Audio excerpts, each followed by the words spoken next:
Across the UK, online and on DAB. We are Talk. Talk Radio. Give it some lip.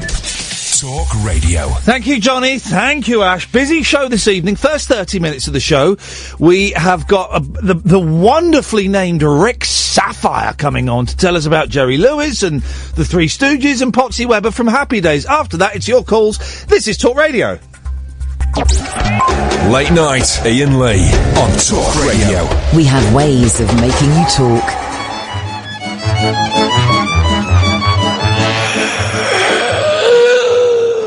Little busybody, though I know it's very shoddy. I insist on knowing what is going on with everybody, cause I'm such a busybody, always prying, always spying. I'm defying anyone to try to hide the facts from me. Now Mrs. Jones is with the doctor and her pulse is finally clocked, as suddenly she sees me peeking, and to all her friends I'm shrieking, Mrs. Jones's valve is leaking, a mechanic she is seeking, cause her clutch needs overhauling and her motor's always stalling. Mrs. Jones, you lonesome gal, you finally lost your trade in value. Now we come to Mr. Clunk, he thinks that I'm a little punk. He's always keeping up with Jones, and while I tap his telephone, I learned that they will disconnect if soon the bill they don't collect. The sheriff's gonna take it back, his brand new shiny Cadillac. So now I pass the news around that Mr. Clunk is bankrupt bound. I'm ruining his credit, and I know he won't forget it, though he thought I was a little punk that cabbage-headed Mr. Clunk. I got the bank to fume and fret. They took his home and better yet, they grabbed his television set because I'm such a busybody.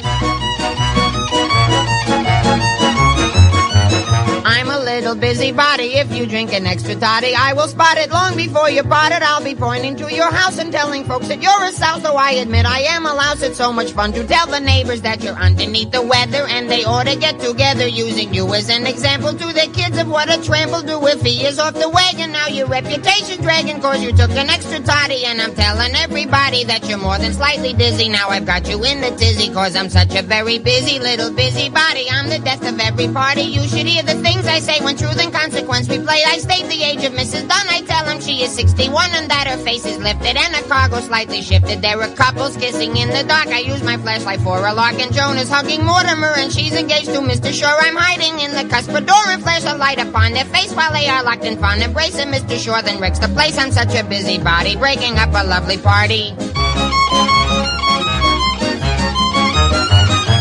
Mabel Smith is on the scale and suddenly she's growing pale, for in a chorus so endearing I have got the neighbors cheering. Darling, what a lovely weight. You weigh 188. You lick the pattern off the plate and then you bleed for more to eat. You look just like a strange balloon that drifted to us from the moon, and scientists must watch their step and see if you're a secret weapon. That is how the gossip goes, and all because I stick my nose in other people's dirty clothes. A heavy-winded guy am. I don't need a breath to say goodbye because I'm such a busy little busybody. Busy booty, busy body. Come on. Booty, busy. I haven't got any breath left. I'm trying. Busy body. One day. I'm a little busybody. Here's my promise to you, dear listener. One day I'm going to open the show and I'm going to sing that note perfect, breath perfect. Of course, it is the master, Jerry Lewis. And if you're listening to the show, you know I'm going through a massive Jerry Lewis jag at the moment. The dream is to get Mr. Lewis on the show. The chances of that, I would say slim to zero. But we're going to pursue it. And in an attempt to pursue that, I've been looking for people who've worked with Jerry Lewis. And boy, oh boy, have I found someone who's worked with Jerry Lewis, friends with Jerry Lewis, seems to have worked with absolutely everybody in American show business. And I'm so pleased that he said he'd come on the show. All the way from the United States of A, it's Mr. Rick Saphire. Evening, Rick. Hello, Ian. How are you today? And nice talking with you. I'm fine, man. How are you doing? Terrific. Now, if you would like me to sing that song for you, you don't have to do it yourself. I can sing it because I know every word of that song. Do you? And I even know the history behind that very interesting song. And just very briefly, Busybody was recorded in about they did about 14 cuts on that song. Yeah. And that was back in the days where there was nothing electronic. Yeah. And so it was recorded on audio tape. and the studio technicians, the editors, had to edit that audio tape with a razor blade and editing tape, and they put it together seamlessly, and then they added the music track to it when it was all done, and that was one of, I mean, it should have won a Grammy Award. It was it's wonderful, isn't it? It's a terrific song, and actually Jerry had given me a copy of that when I was a kid, and I still have it on the original 78 RPM record. So Busybody was you're probably one of the few people over the decades who have been brave enough to play it. Oh, I love it. We start the show with it. I've just read a book about, and we will talk about your other interests as well. Don't worry. Sure. I've just read a book about Jerry Lewis, and I picked this book up really cheaply, and I'm ashamed to say I'd kind of forgotten about him. I grew up, in the 70s and 80s. There was always a Jerry Lewis or a Martin and Lewis film on TV. It was Martin and Lewis, it was Laurel and Hardy, it was Hope and Crosby. And I grew up, and reading this book, I was reminded of how much I loved Jerry Lewis. I just thought he was wonderful. He was great, and I've watched a lot of his films again recently. He was great because kids found him funny, but also adults found, it was an act that kind of spanned all the ages. How did you get to meet him, first of all? Well, all right. To date back, I'll give you a quick thumbnail for you and your listeners. Thank you. My mom, before I had show business connections before I was born. My mom was a personal assistant and secretary to songwriter Irving Berlin. Wow. Back in the 1930s and into the 1940s. Yeah. My mom's sister was a professional dancer. Yeah. And danced around the world and other places. And she was married to her dancing partner. When they broke up, my mom's sister, Aunt Judy, married a guy who used to be an agent and producer up in the Catskill Mountains in New York. Right, yeah. Which was the starting place for so many entertainers. And his name was Ernie Glucksman. So they were married. Ernie Glucksman was asked by NBC to come on board and take control of a new comedy team, which they described to my uncle as a handsome Italian singer and a monkey. Oh, fantastic.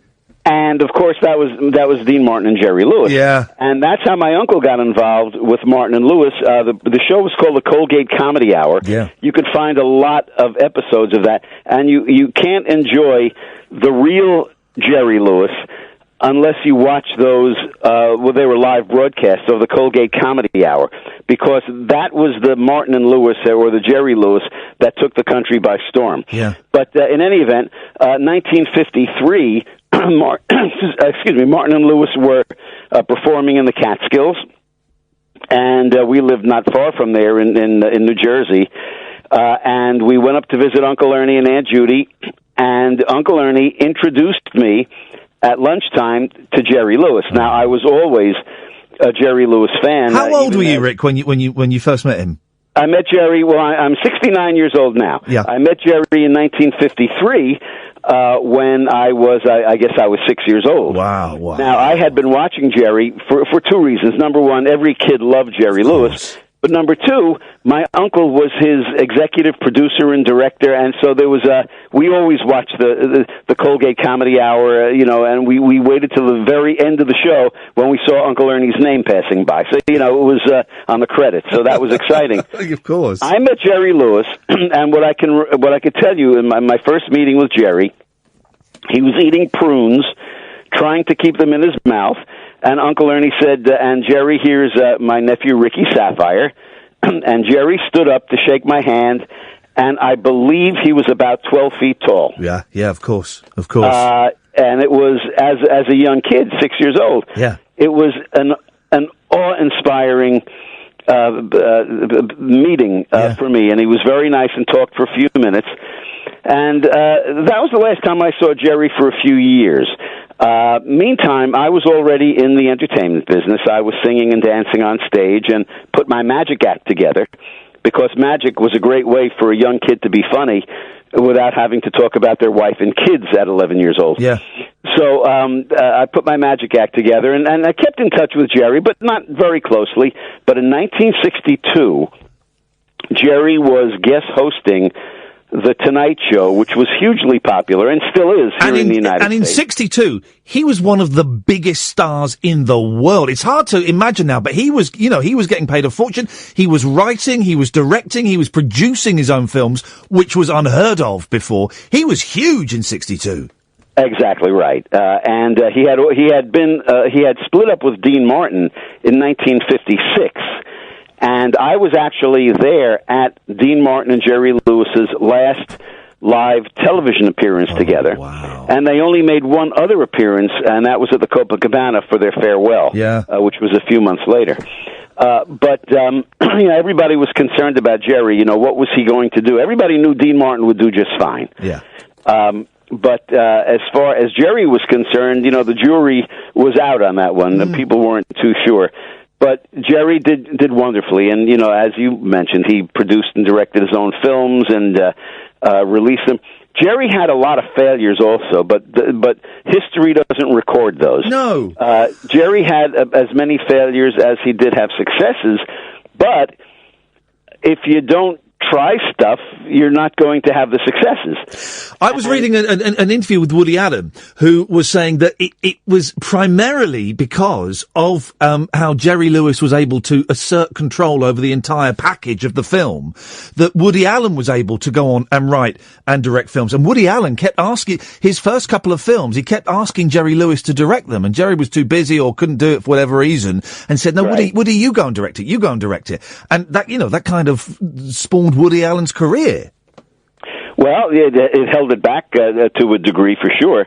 But I'm going to ask you a question now. Go on, Rick. In this conversation, I will be happy to go either way, and of course you know your fans best, so that's what's most important. Yeah. I will give you all the facts, or I'll give you just the wonderful Jerry Lewis stuff. Which do you want? I want all the facts. Okay. I want the facts. All right. Jerry has often been called an absolute genius, and I've been asked very often what my opinion would be as far as Jerry's genius. And I will tell you, Jerry Lewis is a writer, a comedian, an entertainer, a producer, a director, and he is a genius when it comes to Jerry Lewis projects. Yeah. The unfortunate thing is, probably it was a good thing that Woody Allen didn't have Jerry direct. Jerry has never really had any great success with anything that he's directed, produced, written, so on and so forth, for anything except a Jerry Lewis film. Now, Woody Allen, although he appears in most of his films, has also directed other things, and great directors, Cecil B. DeMille and all of those biggies, they directed everybody else. But Jerry was, except maybe for Norman Taurog, Jerry was probably the best person to direct Jerry Lewis material, because he was the only one who really had the true feel for what he did. And what he did was absolutely sensational until about 1967 or 1968. And Jerry's problem, and I've told him this because I managed Jerry for several years, which was wonderful for me. And with Jerry, it's always a love-hate relationship with anybody who he's known, and of course he knew me since I was a little boy. But we did some great things together. But with Jerry, Jerry is his own worst critic, and he sometimes just can't relax with his own talents, which is really a shame. That's why he stumbled along the way. But as far as comedically, nobody could really produce or direct Jerry Lewis's timing, just like there weren't too many trainers that Muhammad Ali had, who really had any great bearing on what Ali did in the ring. He was his own boss because nobody knew Ali as well as he knew himself. And it was the same. It was the same with Jerry. Rick, listen, I've got to take some ads. You're okay to come back in a minute, and we're going to talk about your magic and all of the other kind of acts that you've worked with. Sure. You've worked with this guy's worked with everybody. Rick, stay there. It's an absolute pleasure to talk to you. Rick Saphire, a friend, agent of Jerry Lewis for a while. Can you hear me geeking out? Oh man, alive! This is wonderful stuff. Rick, stay there. Thank you. This is Talk Radio. We'll be back after this. We'll take calls in a bit. If you want to phone up and start booking your places for after 5:30, you're more than welcome. 0844 499 1000. We will call you back, but right now, indulge me. I want to just geek out a little bit. We're talking to Rick Saphire. Rick, very quickly before we move on, Jerry, how old is Jerry now? 90, 91, something like that. Jerry in March turned 90. Wowzers! And is he still doing shows? Oh yeah, Jerry. Incredible. It's limited in what he's doing now. Of course. Jerry tours with he's got a producer, and he tours with a show that is really more of a seminar. Yeah. We would say, where Jerry comes out and sits in a chair, and he does some very clever comedy, and then he has a big screen in back of him, and he takes the audience on a wonderful trip throughout his entire career. And it's great because he still gets in front of his audience. His wife, Sam, is happy because it gets him out of the house, and he does great with it. And he will love to be on the stage until his last breath. He's got a new movie coming out as well, hasn't he? Max Rose, I think it's called. It looks brilliant. It's about this old pianist, I think, if I got this right, who his wife dies, and he finds out that his wife had an affair years ago. Yes, the film was made. He filmed it about 3 years ago. Yeah. And I won't say much. You're very enthusiastic, so I won't say too much more about it. Is it no good? Well, I kind of think that the film, when it's released, will probably go straight to VHS. Right. Oh wow. Oh dear. Never mind.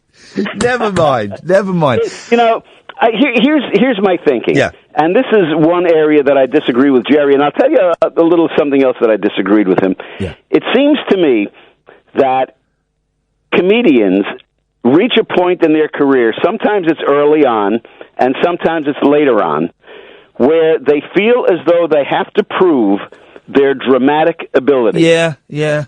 The world doesn't need any more dramatic actors. Nope. And I've said it to Jerry, and I'll say it to anybody who asks. Jerry still has the funny inside of him. Yeah. And it is much harder, and I don't even know if comedians realize this, it's much harder to make people laugh than it is to make people cry. And I would love to see Jerry do a Jerry Lewis movie again, and even if he's 90 or 92 or 95, he's still Jerry, and he can still do it. But sometimes, performers have to try to prove themselves by stepping into an area that isn't really them. And you don't want the last great memories of a performer to be something that they're not terrific and at. Also, he proved that he's got the dramatic chops in The King of Comedy, which is in my top 5 favourite films. It's wonderful, and he's just breathtaking in it. So he doesn't need to prove that. And you're right, it will be great, and it will be a great example for a 90-year-old guy to make a really funny movie.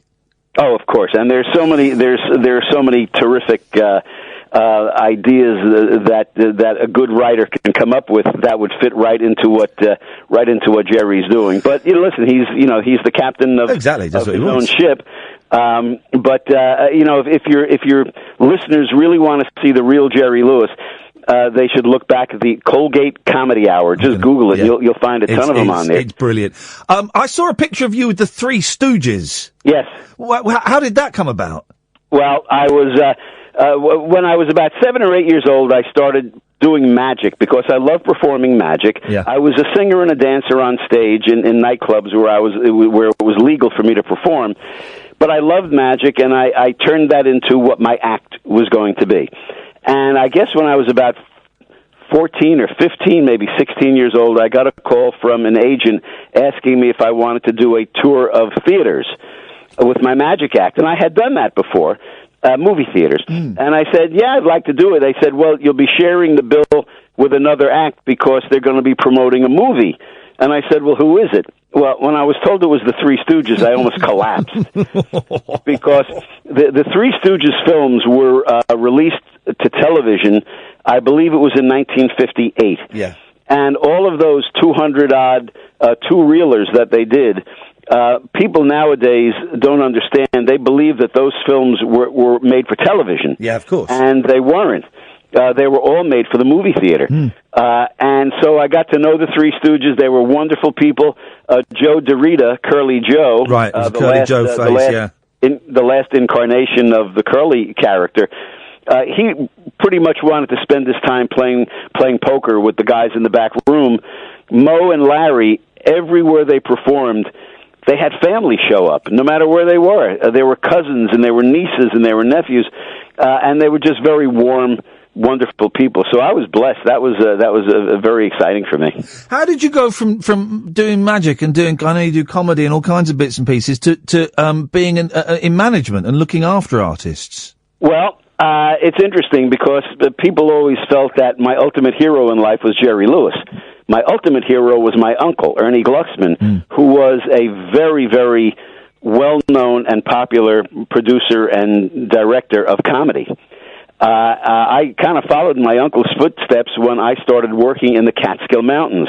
Now, this was an area of New York State where there were, in the summertime, 500 hotels, big and small, where you can perform. And it was the starting ground for many comedians. Well, I did my magic act there, but then I slowly transitioned to comedy, and when I was about 17, I swore I'd never do another magic trick in my life, because at 17, the girls were far more interested in the comedians than they were in the magicians. There you go, you see. There you go, yeah. And that was it. Of course, 36 years ago, I decided not only to be in the entertainment business, but to own a retail business, because even Jerry Lewis owned a camera store in Los Angeles in the 1950s. Yeah. So I opened a magic shop, which I love, and that still is alive and well 36 years later. Rick Saphire's Magic Shop is in Cherry Hill, New Jersey, here in the United States. And let's get the website in as well, themagicshop.info, themagicshop.info, if you want to go and have a look. And you can see a very attractive young lady making... Is that you levitating on that chair? No, that's her son, actually. Okay, right, okay. Someone's... That's Jenny Cupcakes. I have a lot of pretty girls who do the magic tricks. Excellent. So people love to watch it, and the dads love to watch it because they're pretty girls, but it's great stuff. Management started probably, it was about 45 years ago, maybe a little more, when I befriended a guy by the name of Spanky McFarland. Spanky was the star of the Hal Roach, Little Rascal, and Our Gang comedies. Yes, of course. Yeah. Which were hugely popular here in the States. Yeah. I've been blessed because my whole career in representing people, I've always represented my heroes, my childhood heroes, including a young lady who I'll mention. And I remember when I was in, junior high school, the principal called me to his office, and we had to walk down, and he made me open my locker. Uh-oh. And I thought I was in big trouble. And I never did anything bad in school, And he said, Rick, you have to open up your locker. I have to ask you something. Well, I opened up, and the principal said, whose picture is that? Well, all over the inside of my locker, I must have had 50 pictures I cut out of beautiful Haley Mills. And Haley Mills was the young lady who starred in so many wonderful movies for Walt Disney. The Parent Trap, she was in dozens of movies, Haley Mills. Absolutely. Wonderful, Pollyanna was, she won an Academy Award for Pollyanna. Parent Trap, again, the list goes on. And I was absolutely in love with Haley Mills. Scene changes. And the last decade or so, I became Haley Mills' personal manager. And here I was as a kid dreaming about maybe one day taking her to the ice cream store for a soda. And now the scene changes, and I'm a man in my early 60s flying around the world with Haley Mills. Incredible. I mean, how lucky could a guy get? And you worked with Sir John Mills as well, or as you called him in the first email, Rick. And I'm gonna grass you up for this. Sir Juliet Mills, I think, was the first. No. I think it came out Sir Joan Mills. Joan Mills, that was it. Joan Mills. It was a typo. I had one crooked finger. I'll let you off. Blame it on. I'll let you off. What was John Mills like?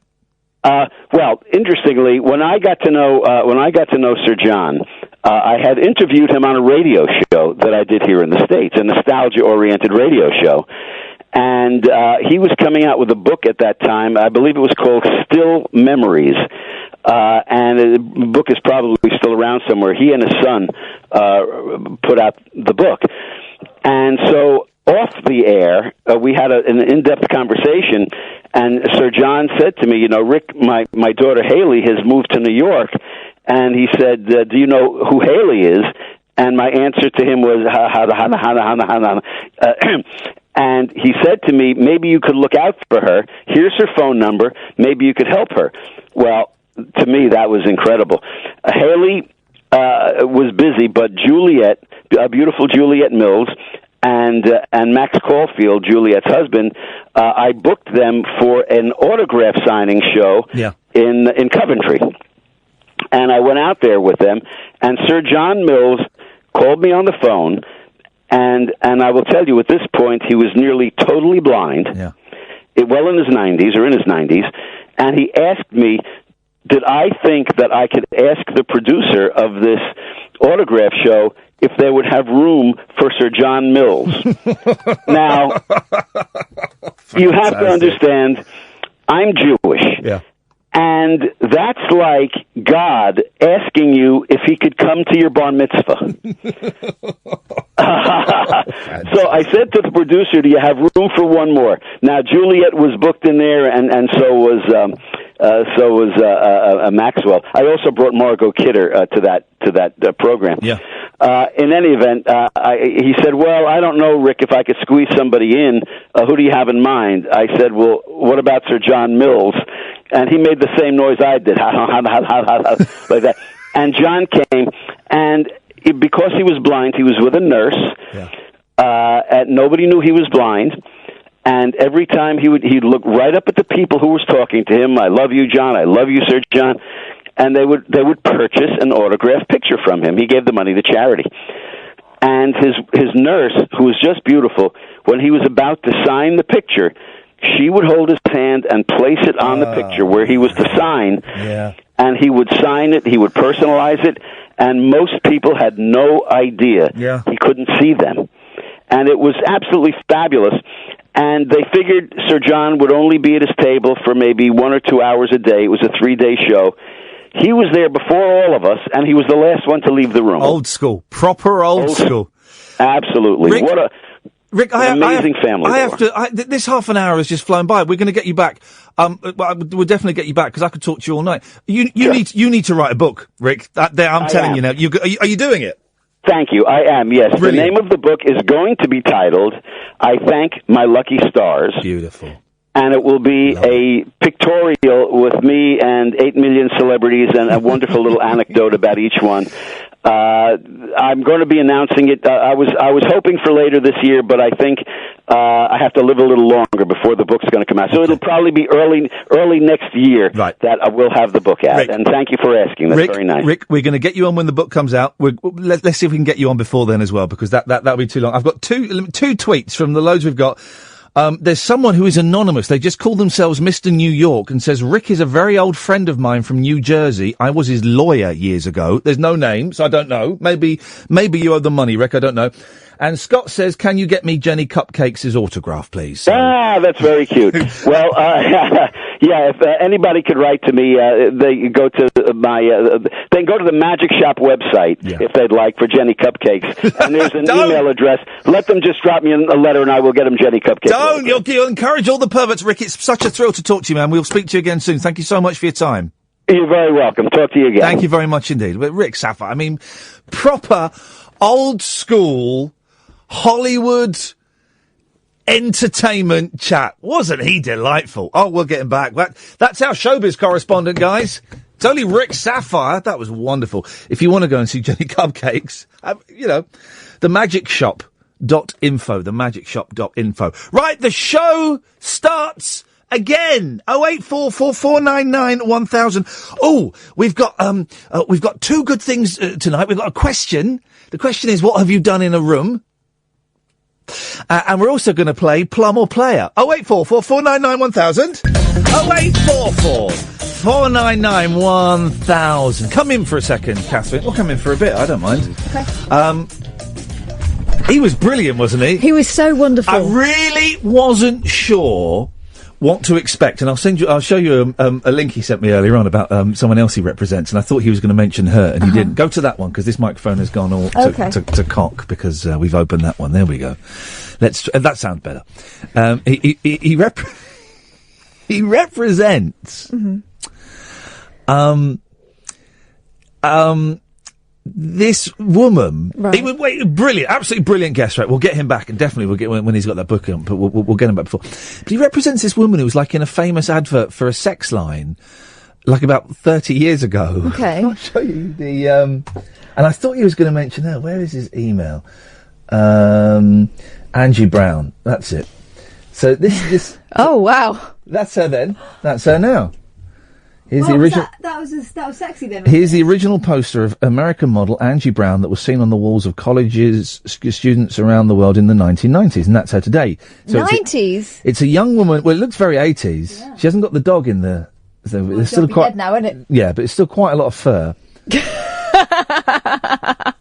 In 1991, when the internet, you'll see what's coming in a minute, was in its infancy, a photo of a sexy teenage talking on the telephone while displaying an awesome pair of legs was becoming the first picture to be downloaded more than 1 million times. Wow. This was on the CompuServe bulletin board service.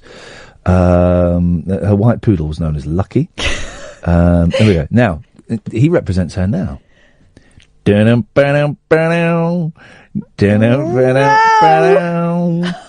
God. And if you want to know what we're looking at, not safe for work, Angie Brown model. Who says red lace looks tacky? Lucky she's got a cushion there, otherwise we'd... No, poodle, you say. Wow. That's with Jerry. It's strange, isn't it? Well, I mean... that's where I thought he was going when he talked about the client. But there's not many of them old school showbiz people left, and it just, just brilliant. It just absolutely brilliant. I love that. He kind of interviewed himself, didn't he? Oh boy.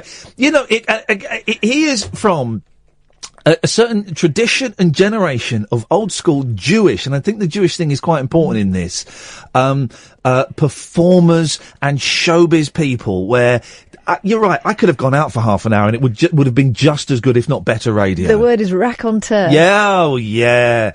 And he knows how to tell. He's told those stories 100 times. But he knows what you want. Yeah. And he knows what will make you happy. Totally. I love it. And I'm obsessed with Jerry Lewis at the moment. I'm constantly watching videos and stuff like that. So to be that close, I've asked him what are the chances of getting Jerry on the show. He said, none. It won't happen. In all his time, he's only ever known Jerry Lewis do 2 radio interviews, and one of those was with Dean Martin in the 50s. He said, but, if you write a letter and I send it to Rick, he will pass that letter on to Jerry. Jerry Lewis will see a letter that I'm going to write, begging him to come on this show. Here's a tip. Why didn't you write it on mauve paper and not put your name on it? Maybe do some colouring in. Oh, I really enjoyed that. It's one of those. Rick was a real punt. I really didn't know what we were going to get, and that was just superb, absolutely superb. And we didn't even scrape the top. No, there. Oh no, not at all. So we're getting back. He's banging on about Dean. We didn't even really talk about Dean Martin. All of it. His mum worked for Irving Berlin. I mean, and that was like the first throwaway sentence. Goodness sakes! But the thing was, it didn't sound massively name-droppy. That was... No! Not at all! Even though they were clanking all over the place, actually. This camera a little bit. It was, what an absolutely delightful gentleman. Yeah, lovely. Remind me to send him a lovely email. In fact, I'll do it during one of the calls. 0844 499 1000 is the phone number. Michael, Jim, Kyle, Allen, stay there. We'll come to you in a second. So we've got a game. And the game was inspired by us, out and about. The game's called Plum or Player. And it wasn't called that, but we've toned it down for radio. Well, it was called Prius. It's called Pritt Stick or Player. Can I borrow your pen? Yeah, sure, And there it is. Ow. So, what it was inspired by is we saw a gentleman, and he didn't even look like a hipster, or poor, walking down the street, and he had a proper Sony Walkman cassette player, and he was turning the tape round. Mm-hmm. And we went, is he a Pritt Stick? Well, let's say Plum.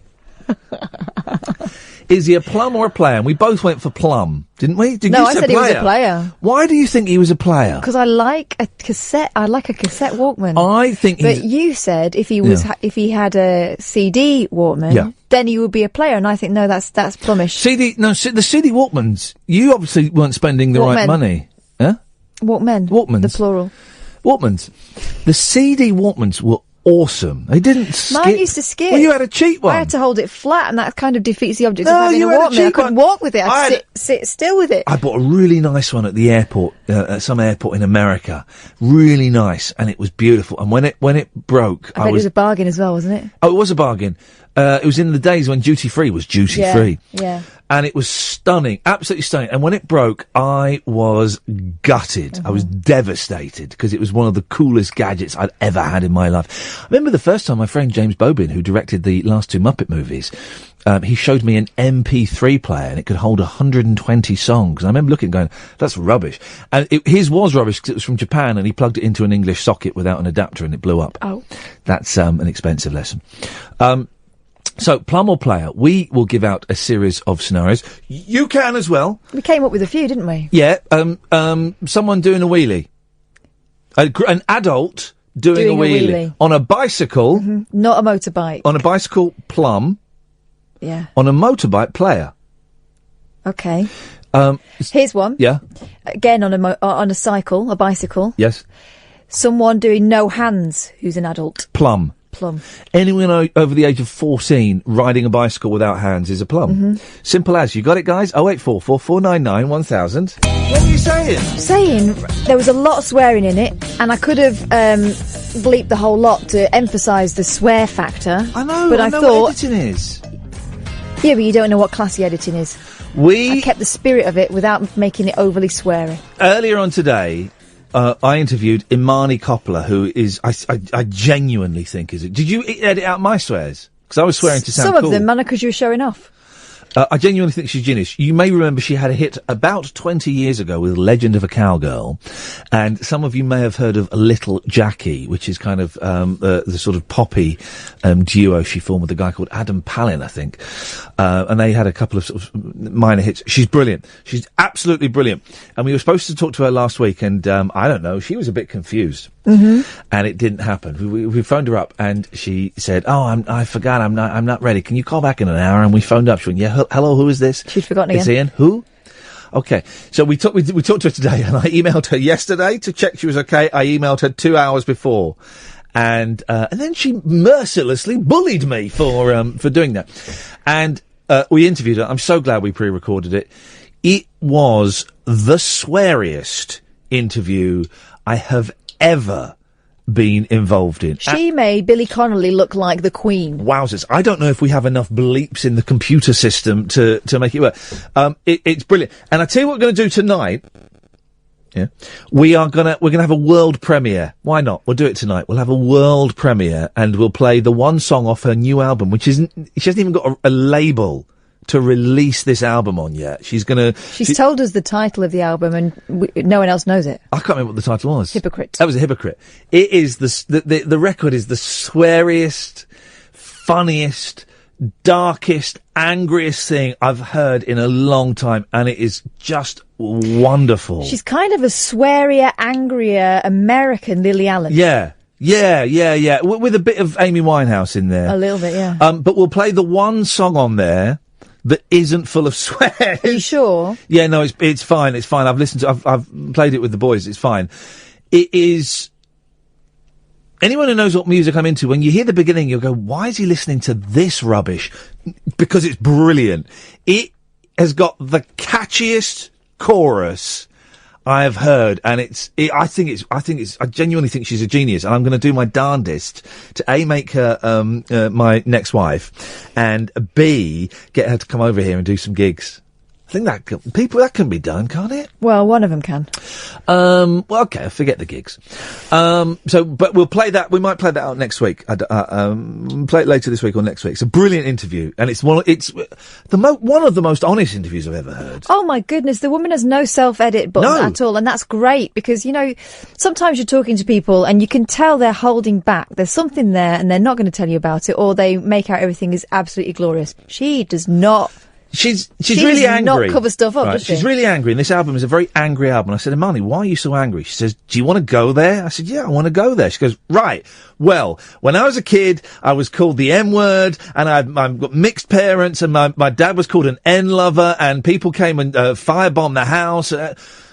Whoa! And it's breathtaking and so refreshing in its honesty. There's no, and she kind of touches on the thing about, had she played the game a bit better 20 years ago or differently, she might be in a different place financially and career-wise. But don't we all have those moments? Yeah. But she's like me, she's nearly 40, right? Yeah. And that's when you start looking back and going, you know what, my principles. Yeah. And my natural inclination at the time to say, no, I'm not going to put up with that. Maybe I didn't do myself any favours there. Ben, sod off. Ben, just sod off. Stop comparing me to Partridge, you twit. You're blocked on my Twitter feed, and I can block you on this one. It's not funny. Why can't you understand it's an insult? Why do you think it's funny? What was I going to say? Oh, I've completely lost the moments where you realise that you didn't do yourself any favours. Yes. Oh, I know what it is. It's after years of doing local radio and doing where you interview people who have been PR trained to within an inch of their personality. Yeah, you can hear when they're glossing over. Yeah. And this is the complete opposite of that. The complete opposite. She would be one of those PR people, their absolute nightmare, because she's going to say what she's thinking at that moment, the moment she's thinking it. Yeah, I love it. It's brilliant. We'll play it out next week. But tonight, after 11, we'll play. I'm guessing it's going to be the single off the record because it's brilliant. But it's a world premiere, a genuine world premiere. What's it called? The FaceTime Continuum. Mm-hmm. Even that's a brilliant title. We've got loads of calls that have been waiting for ages, so let's crack through these. Let's go to Michael. Evening, Michael. Oh, finally! Thank God. Well, hang on. You say that. You've only been waiting 13 and a half minutes, and some people have been waiting 16 minutes. Oh, okay. So you kind of jumped the queue, so I can fix it that you wait 16 minutes if you like. No, I'll take my 13 and a half. Thank you very much. You're very welcome, Michael. What you got for us?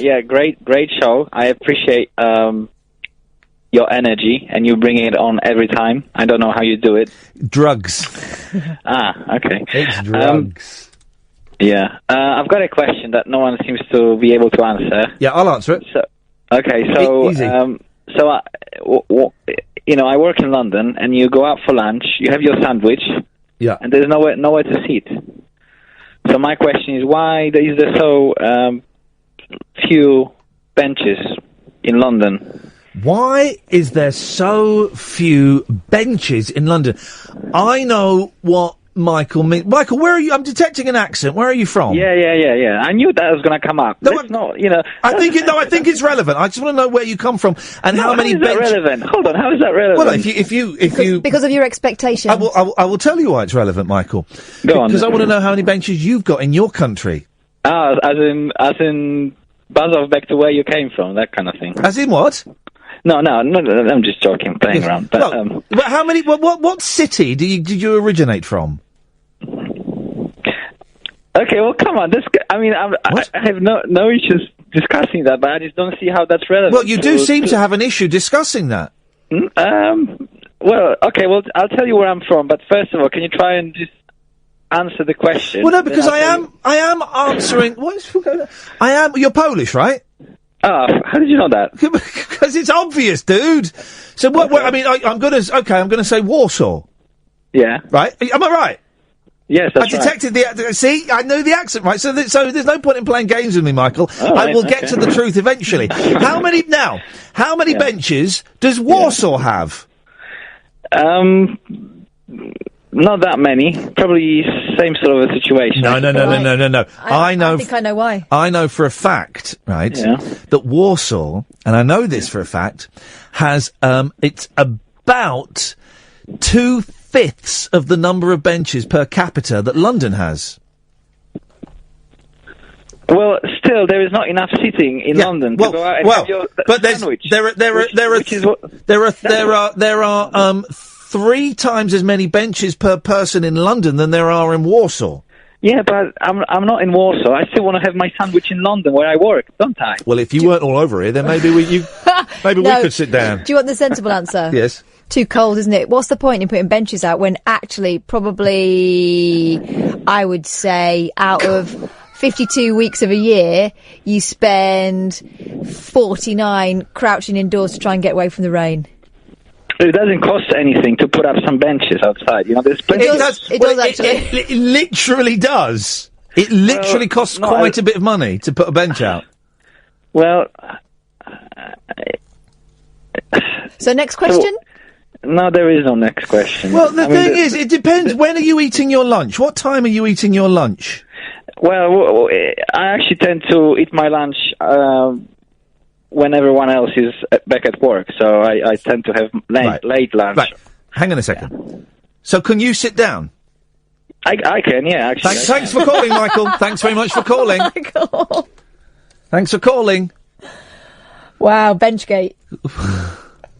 What was that about? What's that attitude? Man alive. I'm good with the accents, though, wasn't I? That was a lucky fluke, right? I know it was. The stats I gave out were correct, though. Were they? Yeah. Can I just ask the people that are sending me pornographic images of our new Prime Minister, I don't know where you got them from. I suspect it's pretty darn close to treason. Well, treason may. But so could you, whoever it is, and I can't see the name. And also I've seen them now, and that you can't unsee that. And I've got a very delicate constitution. If you could stop that, please. I honestly would. I mean, I don't know if a woman of that age is so. Well, I'm sure she is. Particular. Mm.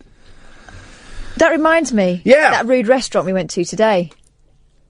Which rude restaurant? The rude restaurant, the one where you sent me to the bathroom to investigate what was going on in the women's bathroom, because the men's bathroom was, let's just say, explicit. The boss took us to a swanky's the word.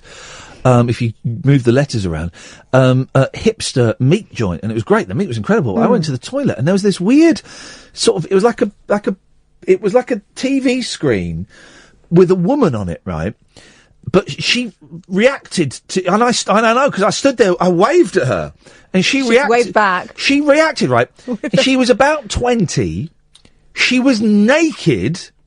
She was shaven. How do I know? You could see it. And she was just, Did you go in the cubicles? No, I didn't go So you didn't see the wallpaper? No. Oh, it had very rude silhouettes. Oh, gosh, no. One of them, I couldn't work out whether they were doing a wee on the floor or whether they had a big stick. It was, I don't know what was going on. It was the weirdest thing. The same was happening in the female toilets, although when you asked me what I could see, I told you it was rabbits and kittens. Jim, what the hell is that, man? It's a very good question. Thank you, Jim. What have you got? Have you got an attitude for us tonight? Last call, is it? Hello, Ian. It's Jim, who phoned up drunk once and went on about Radiant Silvergun. Oh, yeah. Jim, do you remember this? Jim didn't remember making the phone call. He was so steaming. He was talking Ian, absolute tonight, nonsense. Yes. I've listened to the full show, and I've made some quick notes to remind me to have something to say when I phoned up. Okay, not essential for any new listeners, but it helps, yeah. So I wondered why Michael, who phoned up earlier, was so picky about seating. Yes. I think bus stop, train station, floor, which is called the ground when you're outside, perched on a bollard, or hovering over people are fine places to eat lunch. Yeah. Yeah. We went to Legoland recently, and it can be said that there are certainly not enough benches in Legoland. There's really not. Well, the ones that are tiny, you can't fit on them. Considering how easy it is to not one up when you're there. Yeah. And there's not enough benches, but you find places. You perch. Maybe they don't perch in Poland. You're telling me there is no way to create your own bench when you're at Legoland. Well, they don't give you free Lego to build an actual bench would take flipping ages. Oh, right. Sorry I'm picturing a scenario where there was giant Lego bricks, something like that. But that would be an excellent scenario. That would be that's Duplo World. That's Duplo World within Legoland, and Duplo World is for under 3-year-olds, and we don't go there anymore. There's never a shortage of seating at Duplo World. No, you're right. Absolutely, plenty of seats at Duplo World. Now, I've made some notes before people started speaking. Disappointing presents. Yeah. It's my daughter's 5th birthday on Thursday. Yeah. And she was very much into Frozen, and we watched another musical, I can't remember what it was, the other one that's like Frozen, Tangled, and she loved it. And she said, Daddy, what's these films with singing? So I said, well, watch the best musical of all time, which is Little Shop of Horrors, I thought. Really? Appropriate for a 5-year-old. Well, I remember there being a happy ending, so I thought, it'll be all right. Yeah. I can skip through a few bits, like when he chops up Steve Martin. I can skip through that and then just say, don't worry about that. And I own the DVD upstairs, I will say, but I did stream the film. Yeah, okay. And I did not know there's an alternate ending. Oh. And it was the version with the alternate ending where he feeds Audrey to Audrey 2, and then Audrey 2 goes on a rampage, and that's the end of the film. Oh, flipping it. And that's the one you showed to your kid? That's their 5-year-old. Oh, yeah, mate. That. And how's she doing now? Is she still the nightmares? Shaking, shivering. No, she's fine. She loved it, to be honest. So I thought, awesome present. I'm going to order her a Venus flytrap. And I found the Little Shop of Horrors website where they sell Venus flytraps. So I bet for a massive markup, you can buy them down the nursery for £1. Yeah, it was £12. You can get them for £1. They cost £1 because we keep buying them. Described it being big. I was thinking this is going to be like one that they've looked after. Jim, stay there. We're going to find out exactly how big that rip-off Venus flytrap was after this. Talk Radio. So, Jim, how big was the £12 Venus flytrap? It was ultimately disappointing. Very just normal, just as you imagine. Not even one that stuck out a little bit. Jim, thank you very much indeed. You can get them for £1 at the local nursery, for crying out loud. This is Talk Radio. Here's the news. Late night, Iain Lee on Talk Radio. We have ways of making you talk. You know, there's like loads of terrorism and stuff kicking off, yeah? You know that there's loads of terrorism going on, you know, people with guns and bombs and knives and stuff, right? And we're going to allow drones to deliver packages to people's homes? Does anyone else think that that's, I don't know, maybe a bit stupid? I just think that sounds a bit ridiculous. Does that worry you, Alan Caddick? Oh, hang on a minute, I've got the fader. Does that worry you, Alan? Alan?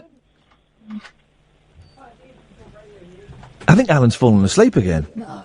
Alan! He's fallen asleep again.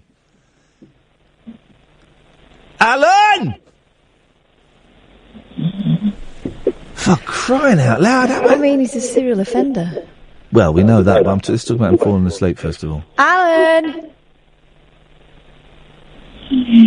How is this possible? How is this actually possible that he falls asleep? Carl, can we get Carl back? How is this actually possible that he can fall asleep on the phone twice? What kind of crazy... Maybe, I don't know, maybe he phones us too much. Well, the listeners voted to keep him. Well, then they... Well, let's they asked for it then. Let's go to Carl. Evening, Carl. Evening, you okay? Yeah, good. 0844 499 1000, by the way. This is what happened last time you fell asleep as well. Kyle came in off the bat and saved the day. We're stuck in a time warp again. Oh, well, never mind. These things happen. What you got for us, Carl? Well, I learned something today. I thought it might be interesting to you. Oh, yeah. Well... so basically, in Rochdale, we've got like a venue, Chapness Hall. You've got a what? I'm struggling to hear on this headphones. You've got a what? A venue. Yeah, a venue? Yeah, called Chapness Hall. Chapness Hole? Chapness Hall. Do you know it, Kath? I'm not sure whether you would know it. Shatner's Hole? No. Whose hole? Chapness Hall. Chapness Hall. Shatner's whores. Chapness Hall. Shatner's Hall. Okay, so right, that's a strange name for a venue, Shatner's Hall. But Oh well, they call them all sorts. Chapness Hall. Yeah, Chapness Hall. Right. Yeah.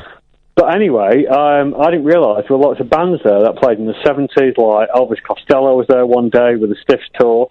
But what I didn't realise... let me interrupt for a second. I don't get Elvis Costello. Apart from Oliver's Army, and we were talking the other day about songs where you sing upbeat songs, and you go, yeah, upbeat songs. That's about apartheid in South Africa, isn't it? I think Oliver's Army, yeah, you sing it, upbeat song. It's got the N-word in it. Yes. Yeah. It's got the N-word in it. We used to play it on 3 Counties. I know. Less white N. And he does another song, The Other Side of Summer, which is a Beach Boys pastiche, but it's about homeless people. Yeah. Or something. He's a deep thinker. Well, He's got glasses. Yeah. That's a great song. Don't like him. I think he's very clever, but I've never been able to get it. No, he's an Irish Dylan. He's not Irish. Yeah. No. He's from London. He's Irish. He's Irish heritage. Well, I mean, yeah, so am I, but I'm not Irish. Well, no, but he's Irish heritage.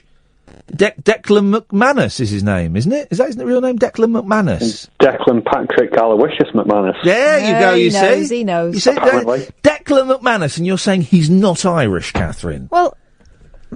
Declan McManus. Well, my name is Catherine Boyle, right? I don't know if you've noticed. Yes, Can't get much more Irish than that. And I'm not Irish at all, really. I'm like an eighth. We know you're Jamaican. I'd like an eighth. We know that you're Jamaican. Anyway, Kyle, continuez-vous, s'il vous plaît, about Shatner's Halls. Well, I thought you would like this, Ian, and possibly Kath. So in the 70s, anyway, it was a big music venue. I didn't know this until tonight. So lots of different bands played there, but apparently the Sex Pistols were going to play there one day.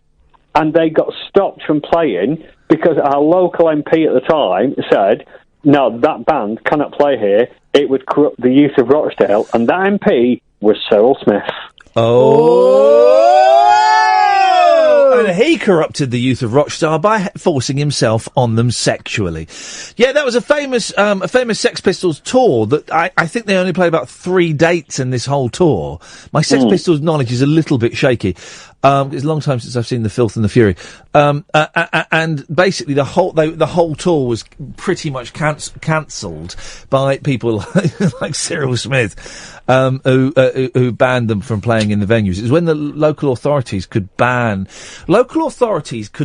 bands, and they could also ban movies. So the local council could ban movies, which is why, The Life of Brian wasn't banned across the country, but it was banned in certain areas. And I think they were showing it in like Newquay or Cornwall or something. So loads of people would travel down there because they couldn't see it anywhere else because local authorities had banned it. Those places have always been very free and easy. Yeah, haven't they? Just. Well, is Shatner's Hall still open? Well, it's just, funny enough, it was just about to reopen. That's why I heard about it this evening.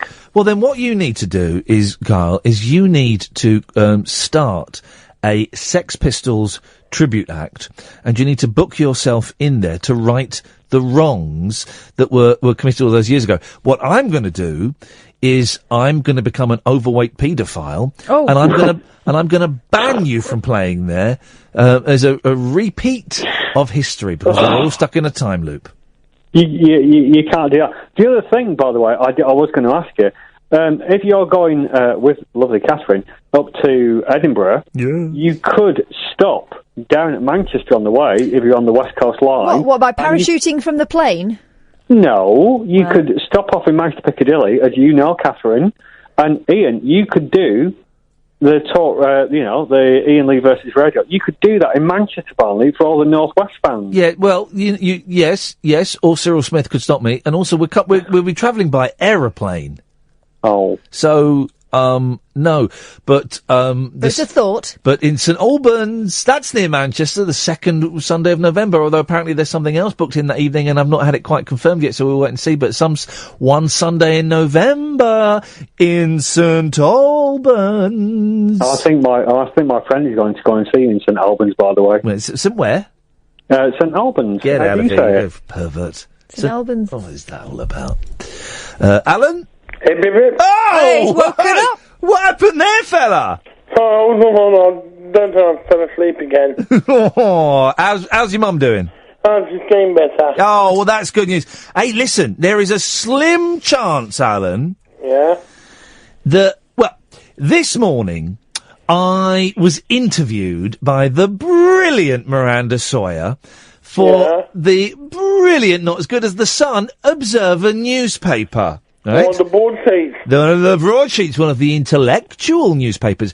She's writing about late-night radio. Yeah. And she wanted to interview me. Yeah? And do you know who I talked about, Alan? Katie Hopkins? No. Who? You! Wow! Yeah! You might be mentioned in The Observer, along with Nigel from Maidstone. Oh. Oh, I think I know what the subject might have been. Have a look at that. I don't know if you will get a mention, but I mentioned you by name, and I mentioned Nigel from Maidstone, and basically she was asking, I mean, the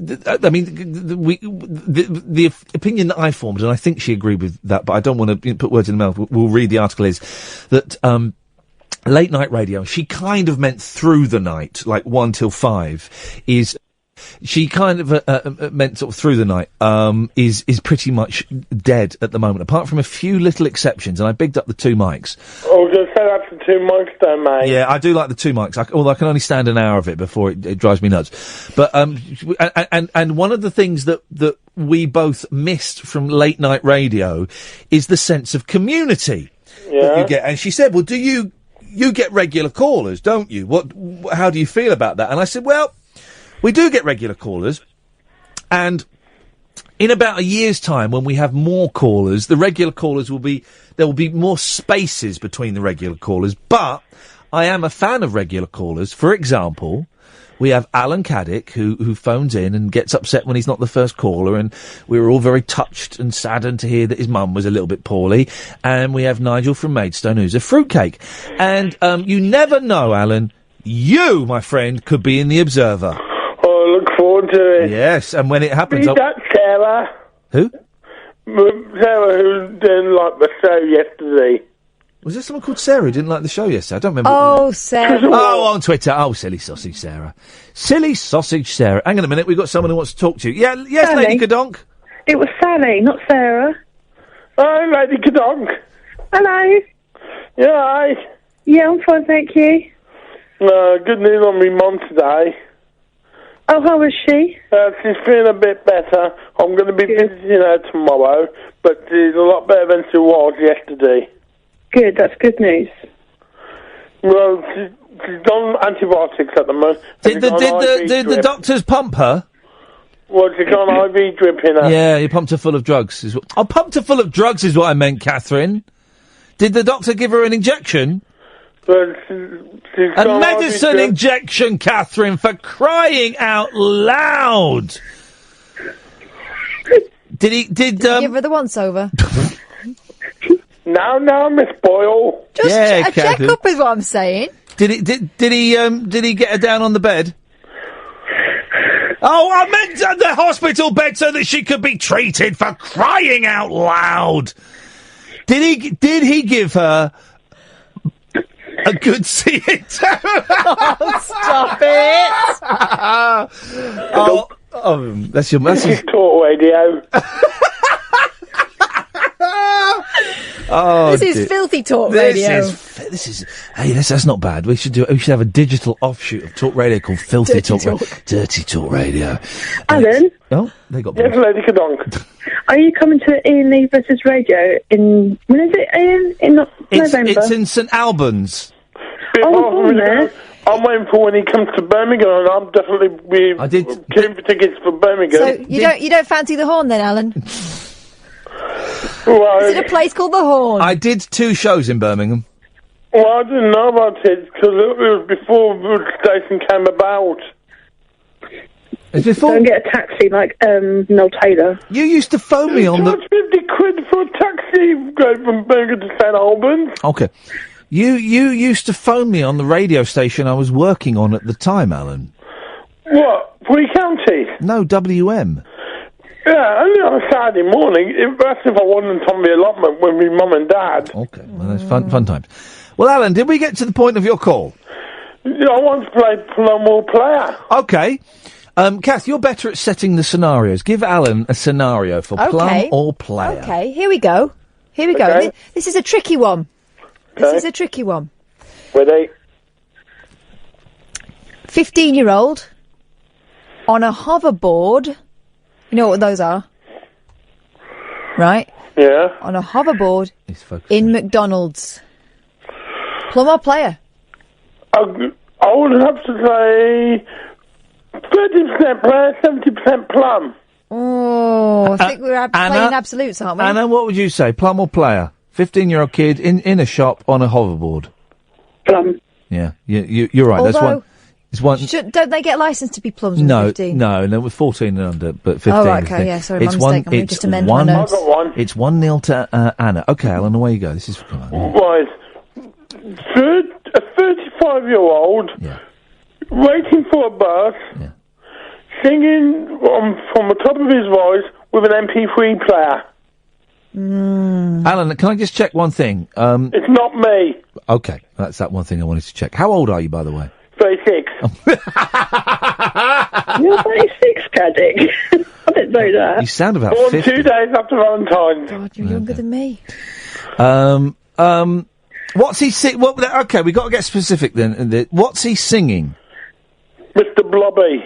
Oh, well, come on. Plum. It's definitely a plum. Plum. Absolutely. It was a player, because it was a mixtape that his nephew did for him.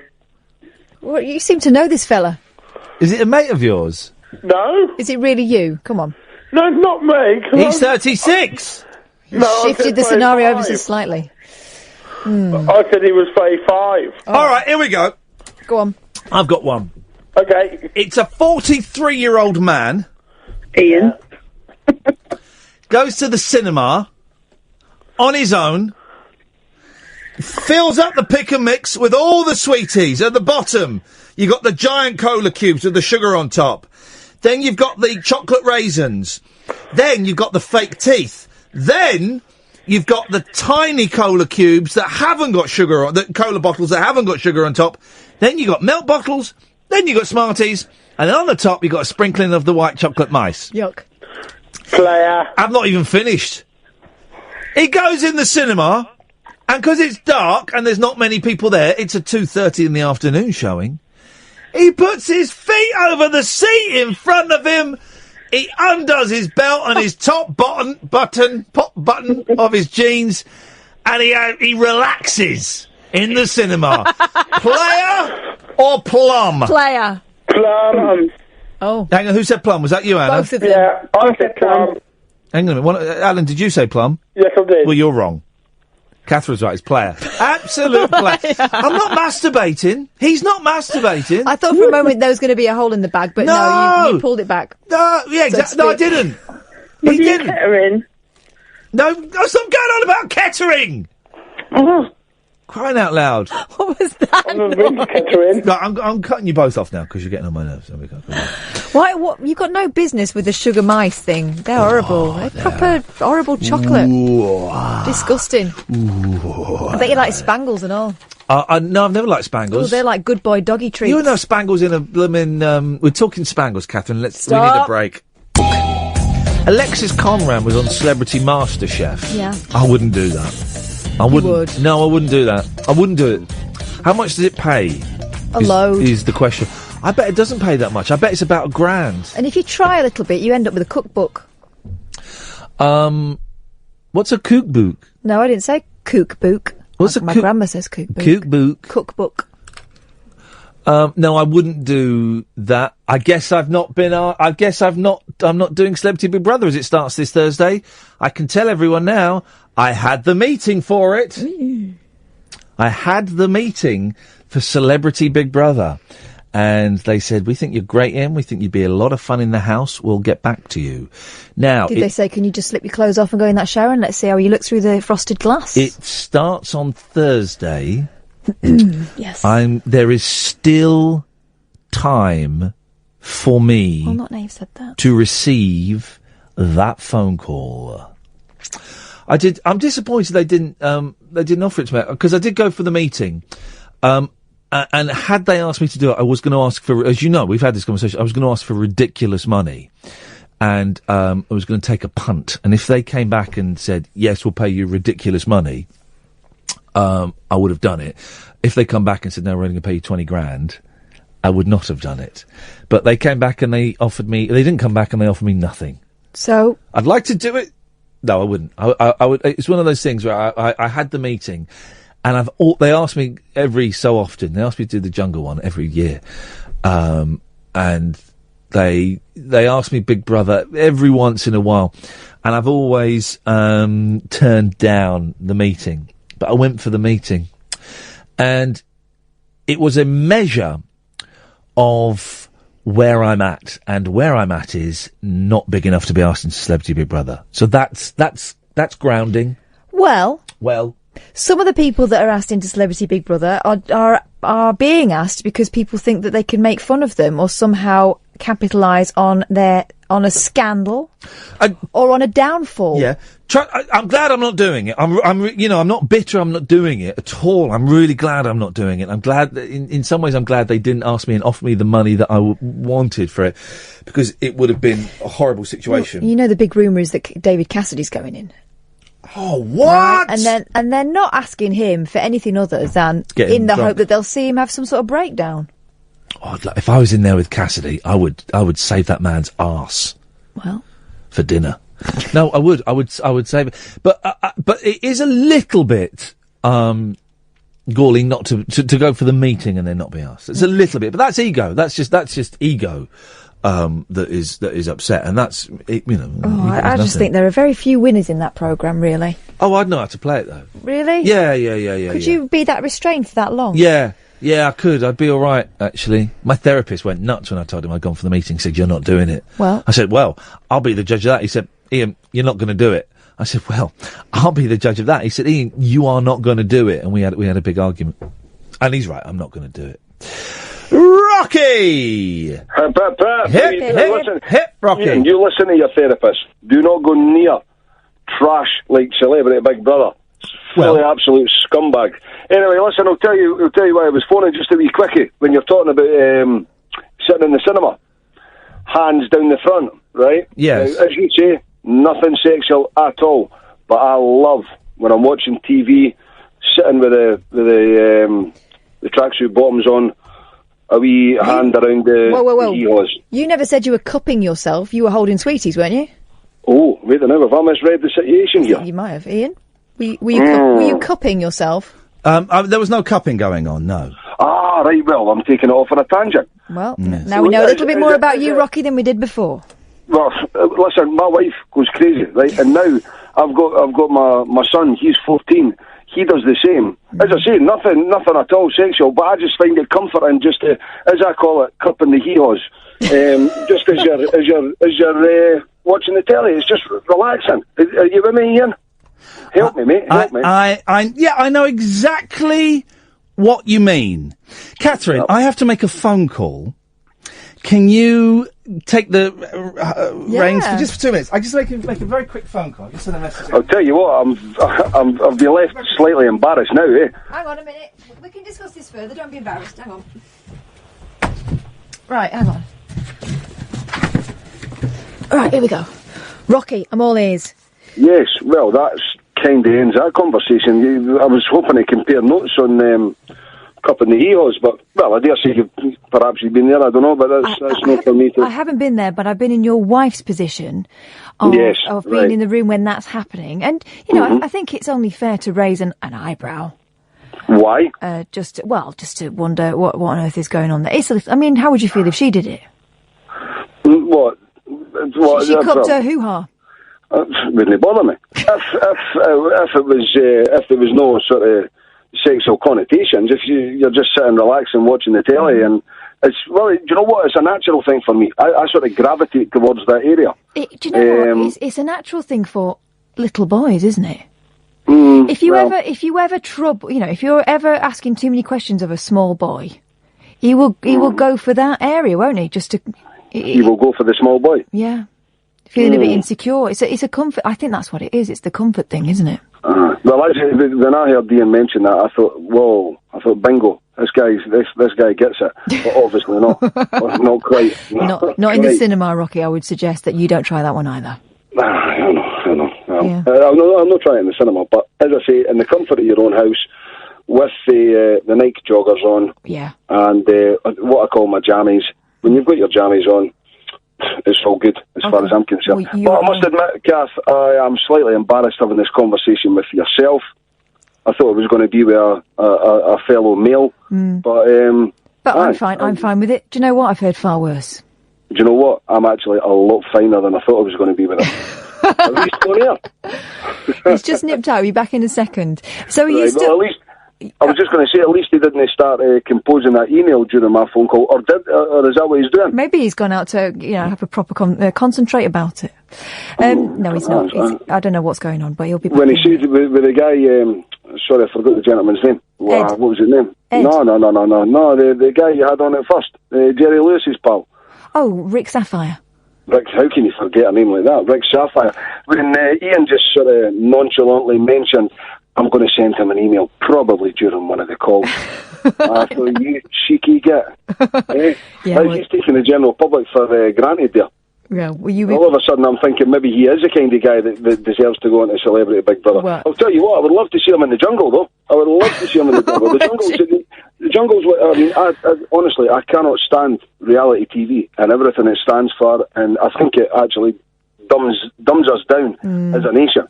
I really do. But in terms of family entertainment, the jungle's the only thing I'll watch with the wife and kids. It's the only thing I'll sort of sit down to watch. And I think he would be brilliant in it. The Big Brother house, no. He would crack up. I think the Big Brother houses are just a bit nasty, and it's the other people that go in it as well, I think. They've all got agendas. That's the problem. They all know what the game is now. Oh, listen, remember the original Big Brother? Right, well, first of all, it was a social experiment. Yeah. Right? These people didn't know if people were watching for a start, right? They did not have aspirations of coming out and being a page 3 model or this. They were allowed to take... I'm back, guys, sorry. They were allowed to take books in the first Big Brother house. I mean, they could take books in there. Think about the scandal. And it made front page headlines and whatnot when Nasty Nick or no, big deal. Now, fast forward, I don't know how long ago that was, but fast forward to the days, sort of standards, if you like, and that would not even... He was nothing, was he, compared to what they're like now. And also all the showmances. Yeah. Oh, flipping heck. Exactly. I would... I cannot stand it, honestly. It's not happening anyway, so that's... Because I don't want to see you doing a Vanessa Feltz and starting to write on tables and lose a plot in front of the nation. The thing is, right, in the celebrity one, you're pampered, right? You're allowed to... Some of them are allowed to leave the house and stuff. It's all... And people go into the house. Oh, they get their hair cut and all sorts. Yeah, that one in there. People go into the house, and talk to them and stuff. It's all fake, man. It's all fake. I know, but listen, ultimately... how long's it on for? 2 weeks? 3 weeks? I think it's 4 weeks, the celebrity one. Too long. Well, there's no danger on God's earth that you could last a month without Twitter, without... I'd love that. Oh, mate, I would love that! I had this conversation with you last night. You could not live without Twitter. You done 36 years without Twitter and you survived fine. Last night you told me you couldn't survive without Twitter. All right. Well, it's always good to talk to you, Rocky. Thank you very much indeed. 0844 499 1000. Right. We'll get you talking. I am reminded, thank you, that I've been banging on about Imani Coppola. And I spoke to her today and I interviewed her. And it is the... hello, Katia. Katia? Hello, sorry, I'm just surprised because what? Ed just called me and you spoke just right after. Well, where's the surprise? Because you phoned in a talk show and you're now on air. I don't understand. What? Because it was really quick. Okay. 0844 499 1000. So I'm going to play you a song, Katia. Right. And I'd like to get your opinion of it. Oh, by the way, I just had to go because I sent a message that my youngest wasn't feeling very well. It's nothing serious. He was just very, very upset and was getting, as children often do, he was getting more and more upset and he wanted to speak to me. And I gave him a right good telling off for ruining the radio show for all the ladies and gentlemen. So he won't be doing that again. No, I didn't. I told him to go and get in my bed, and I'll be home in a little bit. What can I do for you? Come home, Daddy. I said, I can't. I've got to talk to a load of losers and grumpy foreigners like Katia. Oh, you love the foreigners more than me. I said, no, I don't. I'm a proud patriot. Anyway, Imani Coppola. I'm going to play a song from her new album. This is a genuine world premiere. Wow. And this is not. You're going to hear this, Katia, and you're going to think this is. Why does Iain like this? This is nothing like Ian's normal type of music, and it's nothing like Imani Coppola's normal type of music either, right? It's auto-tuned to flip. Okay, and I think it's hilarious. I think it's got the catchiest chorus. Can we discuss it after the song, Katia? This would be like Jukebox Jury. Do you remember that? I've never seen that. Okay. Well, that's not helpful. This is FaceTime Continuum, and I don't think this has been played anywhere before in the world.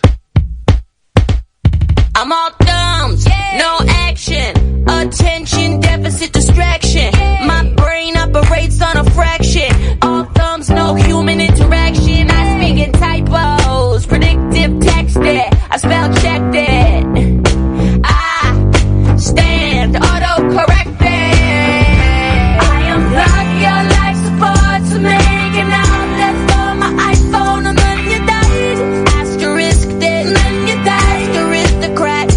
I unplug your life support to make an outlet for my iPhone, and then you died. Asterisk dead, and then you died. Bring your life back. Emoji. Y-O-U apostrophe R-E. Your own very worst best friend to me. Emoji. T-H-E-Y apostrophe R-E. Predictive text spell checked it. I stand auto-corrected. I unplug your life support to make an outlet for my iPhone, and then you died. Asterisk dead, and then you died. Aristocrat. I unplug your life support to make an outlet for my iPhone, and then you died. Asterisk dead, and then you died. Bring your life back. We defy the FaceTime continuum. We defy the FaceTime continuum. I'm speaking typo, predictive text it. I spell checked it. Asterisk. I stand auto-corrected. I unplug your life support to make an outlet for my iPhone, and then you died. And then you died. I unplug your life support to make an outlet for my iPhone, and then you died. And then you died. I unplug your life support to make an outlet for my iPhone, and then you died. And then you died. I unplug your life support to make an outlet for my iPhone, and then you died. And then you died. I unplug your life support to make an outlet for my iPhone, and then you died. Asterisk dead, and then you died. Aristocrat. I unplug your life support to make an outlet for my iPhone, and then you died. Asterisk dead, and then you died. Bring your life back. Emoji. I love it. Honestly, although I did listen to, there was a programme on Radio 4, Feedback, where they complain about stuff. And there was a real complaint about when you hear that boo, that means someone's died. Do you know why? Doesn't happen. No, that just goes That means silent. that there's no power. Yeah, it goes silent. But apart from that, let's go to, and I don't know why I was calling her Katia. That's not her name, guys. She's English. She's Katie. Well, that's why I didn't respond. That's Katie Grantham from Lincolnshire. Indeed, yes, indeed. Katie, what did you think? Well, unfortunately, I couldn't really understand everything because of the distortion. Yeah. Would you want me to play it again? No, that will be quite fine, I think. I'm all thumbs. No? I stand auto-corrected. That's what I got. That's a great line. I stand auto-corrected. And what did I get from that? Oh, yeah, something about iPhone and emojis. Emoji. Yeah. You know what? I don't know. I'm not really sure what an emoji is. Boyley's hands are up. Boyley is our youth presenter tonight. Let's play Plum or Player. Okay, this is going to be interesting because I have a confession to make, but continue with it. People who are over 15 and use emojis. Yep. Plum or Player? Player, obviously. No. Katie? Well, so I suspect emojis are it's like emoticons, but are they the ones that move? The moving emoticons, are they? I don't know what an emoji is. Well, I don't know what emoticon is. It's an emoji. What's the difference? One is using a Japanese term, I think. I sent a non-ironic emoji today. Too. Child? No, it just summed up. It summed up the situation so perfectly. It was. Was it steaming poo? No, it was a little yellow face. Not being racist. Kind of doing an oh. Went oh like that, and it was like a real oh situation. So was it that in response to the Theresa May pictures? No, it wasn't that. So I'm going to say Player, and I'm going to overrule you on this. No, I think you're wrong. You don't, Katia. You don't even know, Katie. You don't even know what they are, mate. So you can't play this game. Okay. In the words of myself, when talking to my youngest child, when she's becoming annoying. Yeah. Use your words. Use your words. You know, that's the best sentence, Iain, that you've used in your whole career on the radio, I think, was 10 years ago. And it was about emoticons. Yes. And I will always remember that sentence, I think. You said to Chris... This is a bit weird, by the way, you quoting something I have no recollection of saying, but continue. It sums up my hatred of emoticons. Yes. And it's something... I tell you what, it's when I see them on the screen, I go, ooh. Really, I go like, oh, it really irritates me. Do you know what, Katia? For me, they are a grown-up using an emoji or an emoticon is like a grown woman dotting her I's with a heart or an open circle. That is sexy. What did I say? When did I say this, and what did I say? You said on LBC. Oh, this was years ago. Yes, you said, remember, Chris, remember old-fashioned emoticons, words. That's it. And that's emoticons, hang on a minute. The internet hadn't been invented when I was at LBC, so... Yes! No! I'm sure. Oh my God, I'm not going to have to go through all your archives. You are. No. Yes. I'm not making it up. And I said, that's spot on. That's probably why I listened to you after that. Because I said, this man, he knows stuff. Well, yeah. Okay. I'm still waiting for another nugget. I'm still waiting, hesitating. So it's. But do you know what? That's why I phoned actually. Okay. Do you know what a generous settlement is? Yes, it's about £20,000.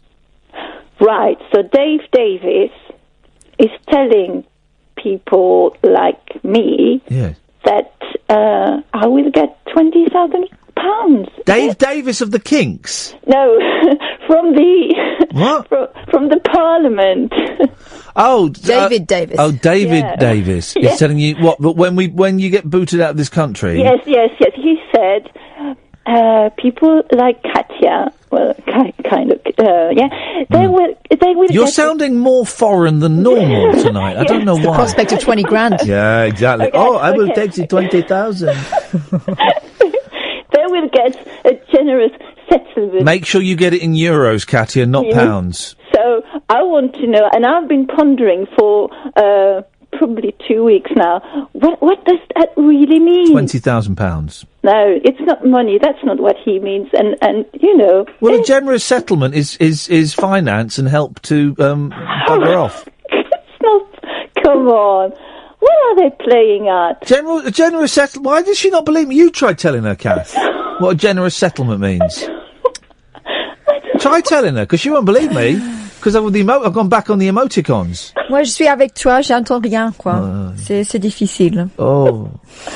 No, that's not what he means. He says like, oh, well, we're being really kind with you. You know, you've been here for only 20 years, and yes, you've engraved on some really lovely British guns for us. But never mind, you will go back home with £20,000. Sorry, but I don't want that. You know, I really don't, Dave. Well, I do. How about I pose as you? You don't have to take it. You can just go. Where? Exactly. Back home. We have ways of making you talk. Deary me. Tired. So, excusez-moi, s'il vous plaît. What have we talked about this evening? We've played Plum or Player. We've played a world exclusive in the new Imani Coppola song. I just think it's wonderful. How do I go about... I want to get her over here to do some concerts. I don't want to make money out of it. I'd like it to be cost neutral for me. But I've no idea how I'd go about getting her over here to do some concerts. She's up for it. And the reason why I'm saying it out loud on the radio is because the reason Michael Nesmith of the Monkees came over here and did concerts for the first time in about 40 years was because I interviewed him on the radio and said, you should come over here. And he said, well, if someone makes me an offer, I will. Someone heard that and made him an offer, and he did. So how the hell do I get Imani Coppola over here? 0844 499 1000. Cedric, good evening. You're on the air. Oh, hello, Ian. Hello, Cedric. I really enjoyed the interview you did with the former manager of Jerry Lewis. I thought he was absolutely fantastic. Rick Saphire was good, wasn't he? Rick Saphire was on the tip of my tongue. Yes. And I love these old-time sort of Jewish New York comedians. And I'm a huge Woody Allen fan, and I was loving every minute of it. When you went to New York, did you see any of Woody Allen's sites where he filmed Manhattan and things? Oh, absolutely, yeah. I sat. Boom! Right. Why are you pretending to be called Cedric? Cedric is my name. You're Ben. No, I don't believe I am. Yeah, well, you are. You're Ben.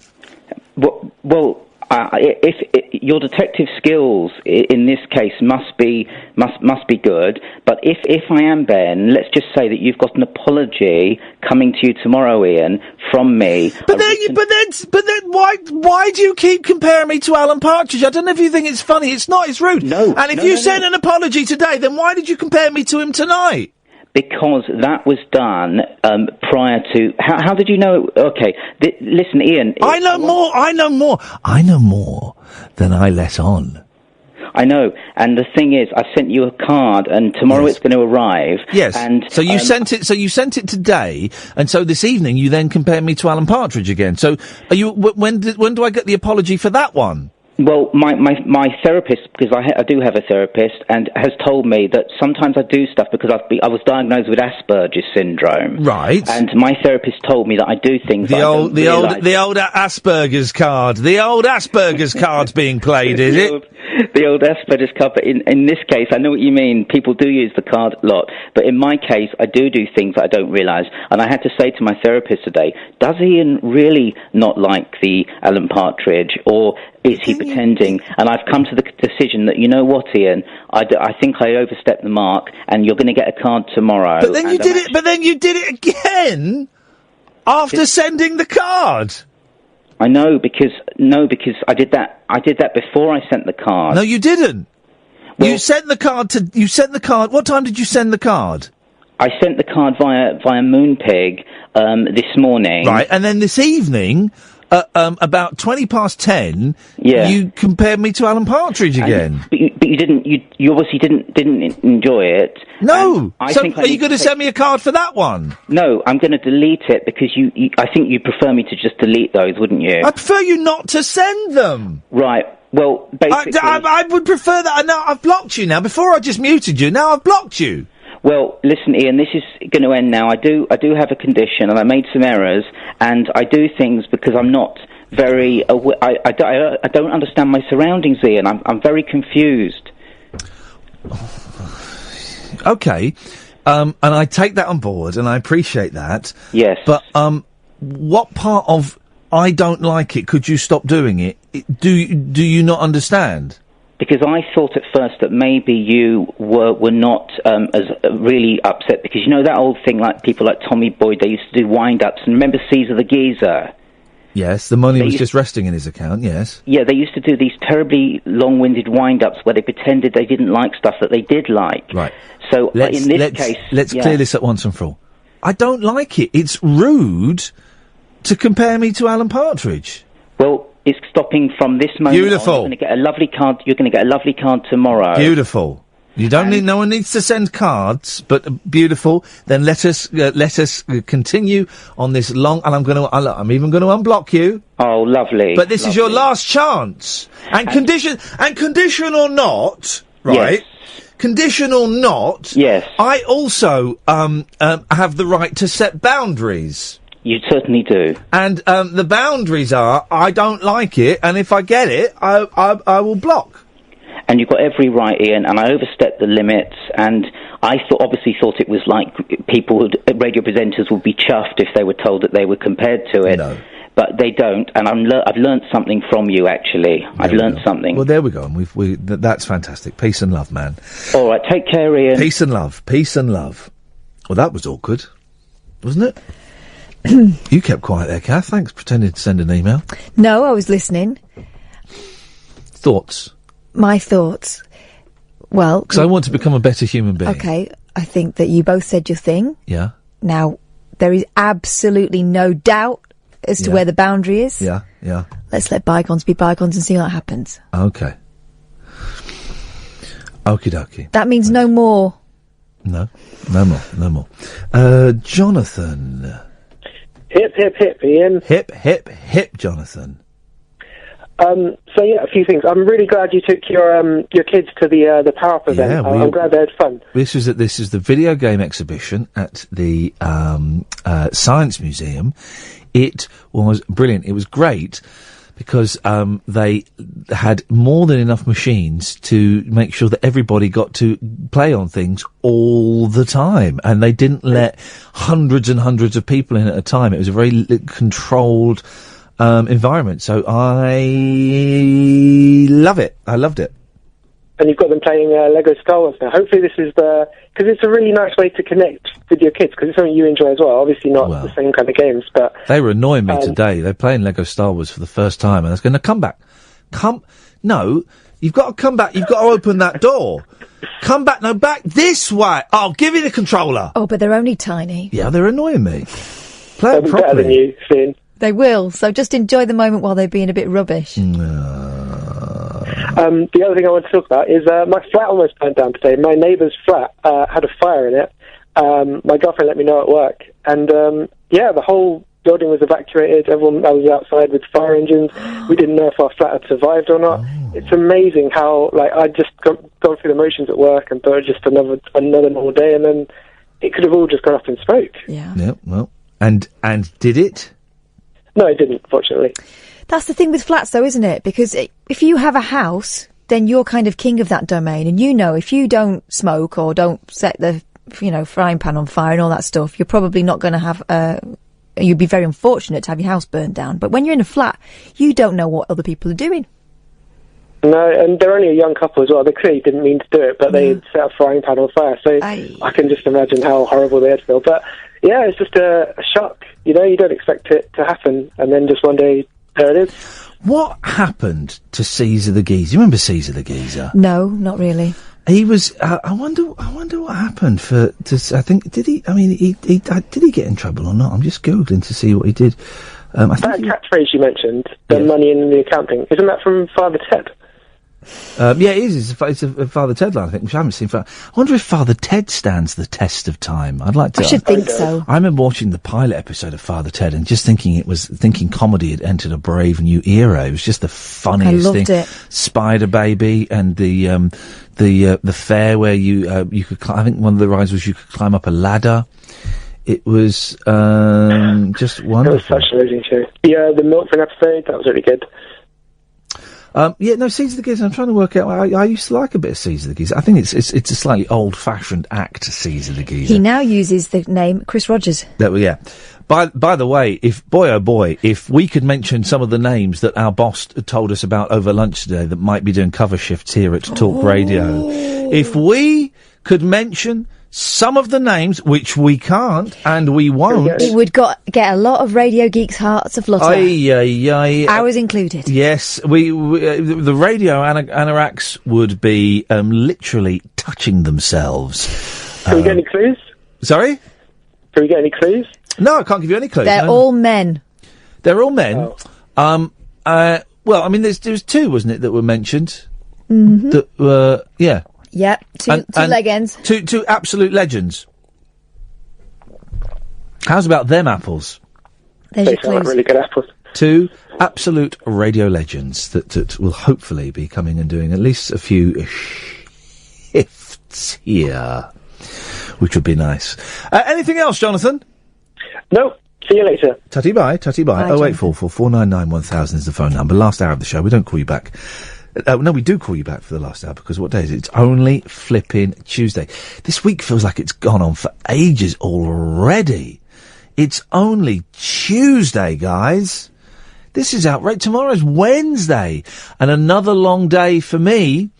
Got voiceover, 2-hour voiceover, and the radio show. You're off on holiday tomorrow. Yeah, but it's going to be a very long day for me. I mean, I'm going to be up at 6 packing, because I've not packed at all yet. I had to go to the hospital with my little in this morning. Well, I would have packed. She took up an awful lot of my time. I would have packed at the weekend. Yeah, no, but I didn't. Well, that's. I wasn't really around at the weekend. Where was I? That's your own. Oh yeah, I went out on the pop, didn't I? Exactly. That was a write-off. Yeah, exactly. I'm just typing. I'm just telling Scott. What the names are. There we go. Yeah, so I should have done it before. I recognise that, but yeah. I am flying by the seat of my pants. The thing is, though, you're going somewhere hot. Mm-hmm. 3 pairs of shorts each. I'm going to my mate's house. So pair of swimmers, some vests, and that's it. Bob's your uncle. That's all you need. Bob's your uncle, Fanny your aunt. You know I'm a girl, don't you?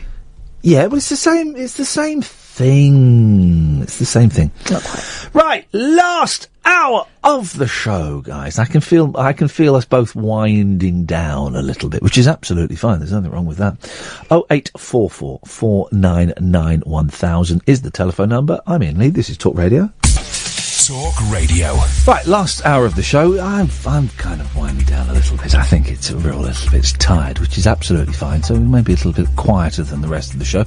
Now's an excellent time to give us a call. 0844 499 1000. Ed will call you back. I'm Iain Lee. This is Talk Radio. Late night, Iain Lee on Talk Radio. We have ways of making you talk.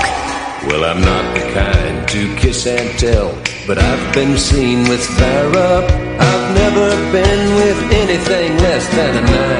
So fine, I've been on fire with Sally Field, gone past with a girl named Bo, but somehow they just don't end up as mine. It's a death-defying life I lead.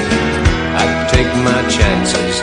I die for living in the movies and TV.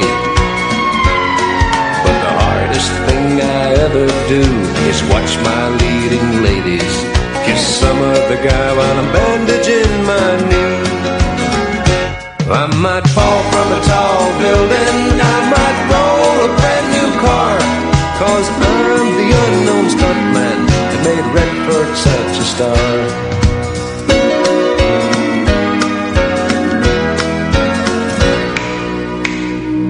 I've never spent much time in school, but I taught ladies plenty. It's true, I hire my body out for pay. Hey, I've gotten burned over Cheryl Teague's, blown up for Raquel Welch. But when I wind up in the hay, it's only hay. Hey, I might jump an open drawbridge or Tarzan from a vine, 'cause I'm the unknown stuntman that makes Eastwood look so fine.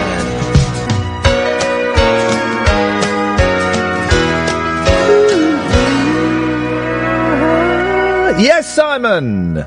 Hello. Hello, Simon. What you got for us, boss? You may remember a couple of weeks ago I rang up and said I discovered an artist via Periscope, and I was going to sign him up. Oh, yes, I do remember. And you have no experience in artist management or development, but you like this guy so much you were going to sign him up. He was in Texas, wasn't he? That's right. And I said to you, request any song, and you said listen to the band by the Monkees. Mm-hmm. I have some good news for you. Yes. We've been, well, I haven't been in the studio, but he's been in the studio and he's recorded the song for us. Wow. You see how I've included you now as part of my producer team. Uh-oh. His name's not Mike, is it? No, it's not, no. Because I've just got a call lined up from Mike from Texas, and I wonder... That's a coinky doink, isn't it, huh? That is. Yeah. So, he sent me the file, but I can't open it. Oh. So I'm gonna check it out and then send it across to you tomorrow. Why can't you send it now? In case you can't open it. Well, I might be able to open it. Can you open the AIF file? Yeah. Oh, but I haven't heard it. Well, it might be terrible. Well, do you have faith in this artist? You know what? I do. Send it now. It'd be a global exclusive. Yeah, brilliant. Well, it'll be the second world exclusive we've played this evening on a speech music station. This is awesome. Okay, I will send it across to you. All right, but now I'm waiting. What's your email? Iain@iainlee.com. Okay, I'll try and remember that. Well, okay. Here's my prediction. You won't send it across tonight because you'll bottle it. Well, no, I've met Simon. The one thing I need. Here we go. He's not going to send it. Is a name for the company. Yeah. I don't know what to call myself. Bummers? Would you buy a record from Bummers? I have done. Right. Childish. I'm going to send you this file. Send me the file, Simon. Thank you very much indeed, and we'll play it. Speaking of Texas, it's Mike from Texas. Evening, Mike. Hey, what's going on? Well, I'm doing a radio show. That's pretty much it. That's pretty much. My mate is going away tomorrow, so I don't get to see her for 2 weeks, and that's sad. No, that's sad. And it means we'll have Id and Emma will be in charge, which is great. But I am very funny in my ways, and I get a little bit when it's like a different producer and stuff. I get a little bit angsty, and I don't think the shows are as good. So I'm really counting on all you guys to call in tomorrow. So that's where I am, Mike. Okay. All right. Well, we haven't talked in probably about 3 or 4 weeks. And I don't feel that we've talked in the last few minutes either. But carry on. Yes. Okay. So with in the last you literally haven't talked in weeks. You're struggling to get a sentence out. This is outrageous. Gosh. By the way, guys, two breaking news stories. I don't know if they're connected. Lindsay Lohan is pregnant. This is someone sent me on Twitter, so it might not be true. And Donald Trump is leading Hillary Clinton by 2 points. He's gonna be the president of America, and we're all going to die. That's what I wanted to talk to you about. I mean, it was like, I watched the BritX on YouTube the election night. I mean, I watched it. The BritX? The first, what did you guys call it? Not BritX, but FedEx. Okay. So anyhow, the FedEx, yes. When we all voted to leave Parcel Force with FedEx, yes.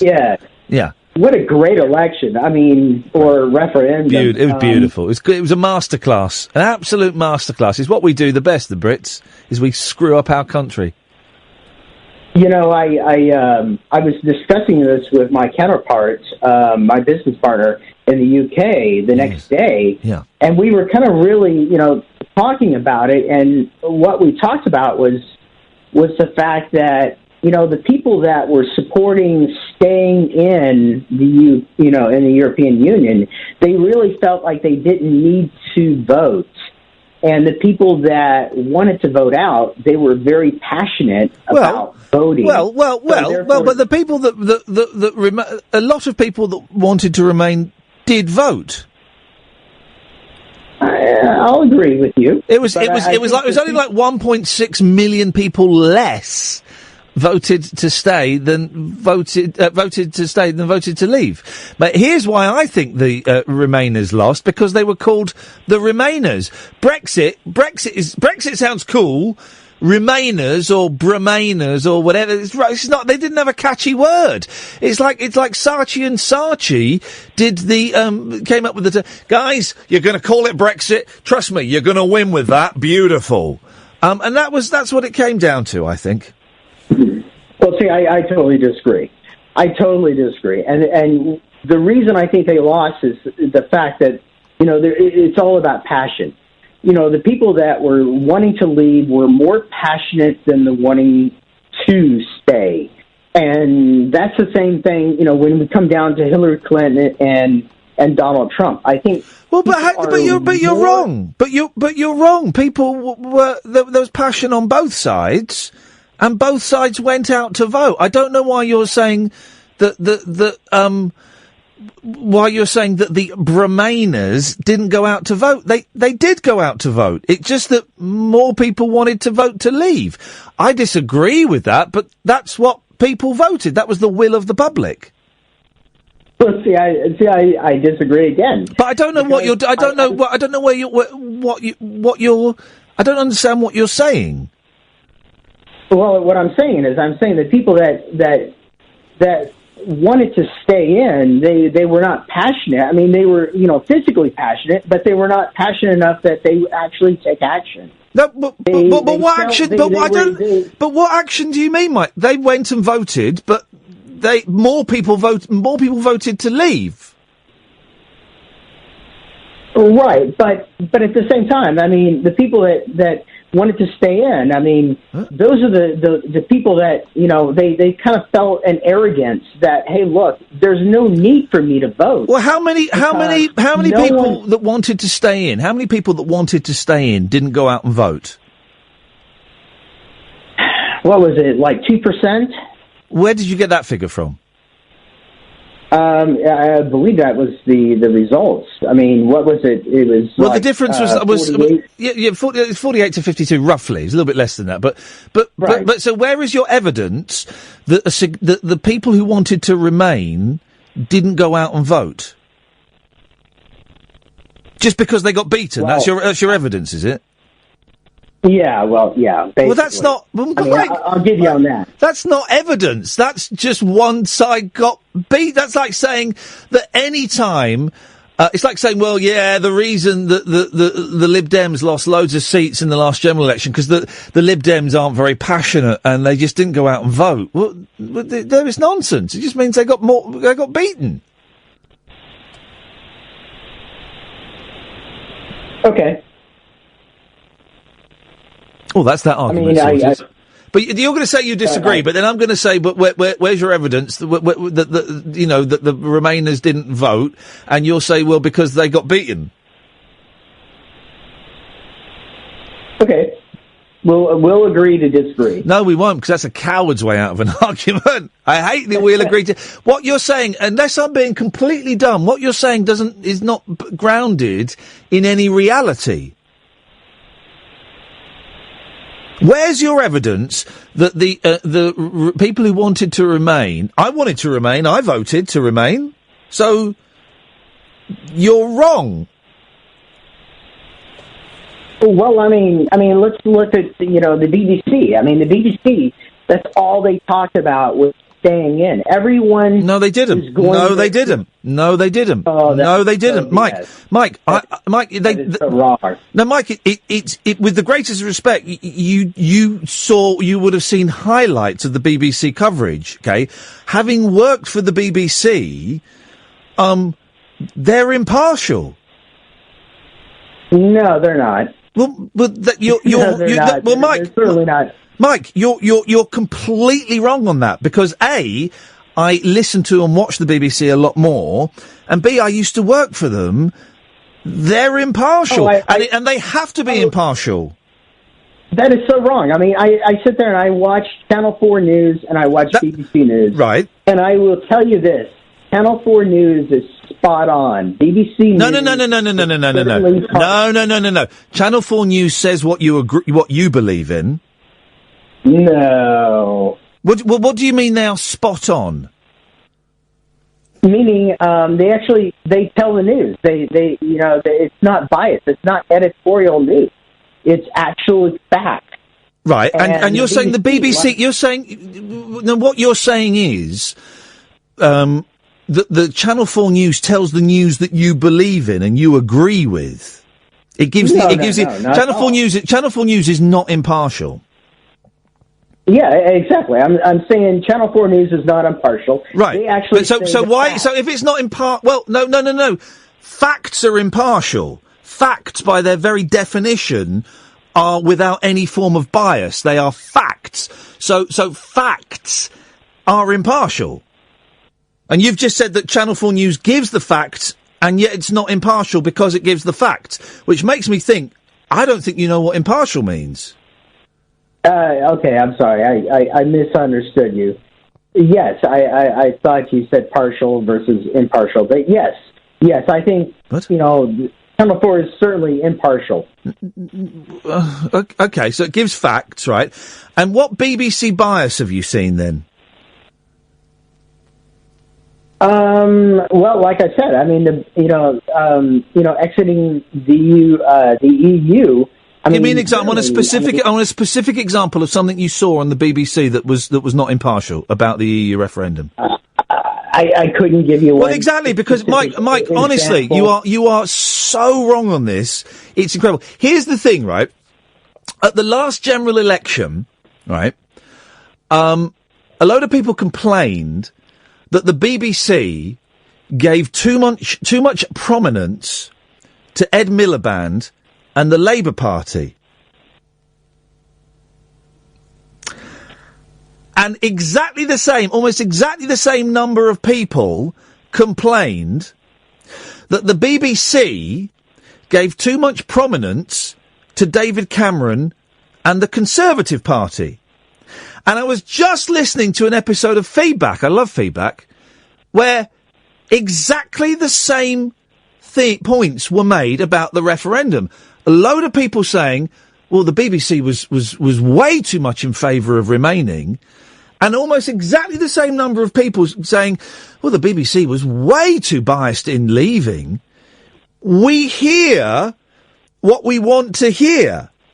Trust me, Mike, the BBC is completely partial. I've seen it firsthand. Impartial, sorry. Thank you. I've seen it firsthand. I've experienced it. I've been told off. I've been sacked when I've not been impartial. It is completely impartial. And they, for the EU referendum and for a general election, would have been covering their arses with impartiality to make sure they didn't get hauled up. Now, you listen to Talk Radio, or you listen to LBC, or you listen to any other commercial station, they don't have to be impartial, and you would have heard opinions. You listen to Nick Ferrari's show, it was obvious he wanted to vote to leave. You listen to James O'Brien's show, it's obvious he wanted to vote to stay. But the BBC, Mike, and you are so wrong on this, was completely impartial.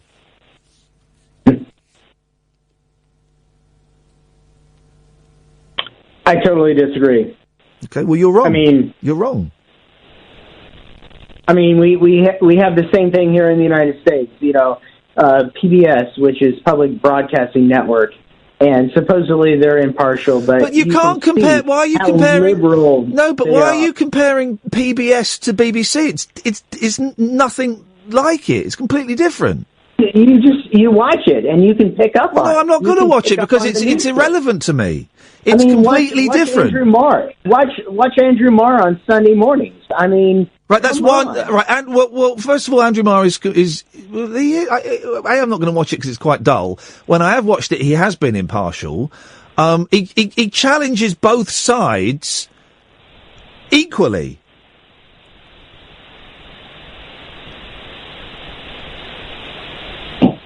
No, I would disagree. Well, you can disagree, but you can disagree, but you're wrong, and you're not as exposed to the BBC as we are. So, with respect, you'd be surprised. I mean, well, no, you're not. You're British not. television quite a bit. Well, but you're not though. I turn on in my car. The radio's on Radio 4. I get home, we watch BBC News. My wife works for the BBC. I've worked for the BBC. I've been sacked by the BBC. I think I'm a little bit more immersed in it than someone in Texas who's comparing it to PBS, which is nothing like it whatsoever. And he's gone.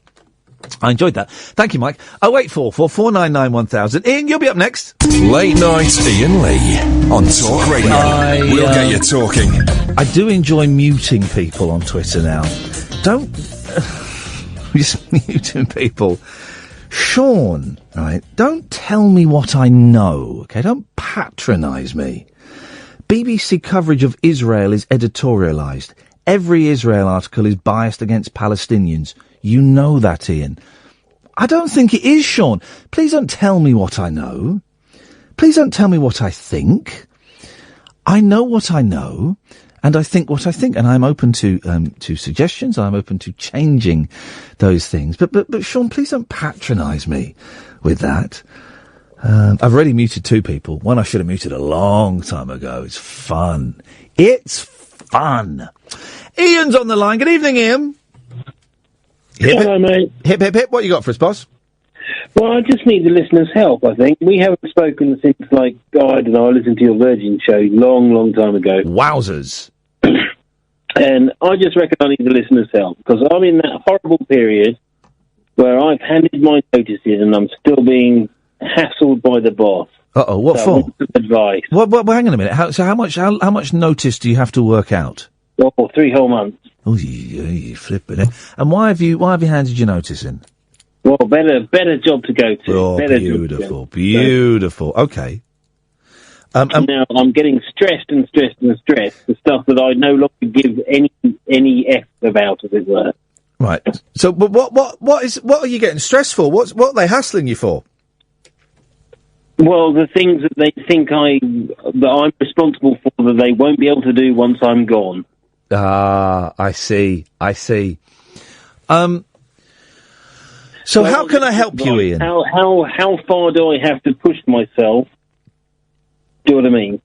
Well, I would do a work to rule. And you clock in at the time you're meant to clock in, and you do the work you're meant to do, and you clock out when it's time to clock out, and you don't hang around, even 5 minutes longer.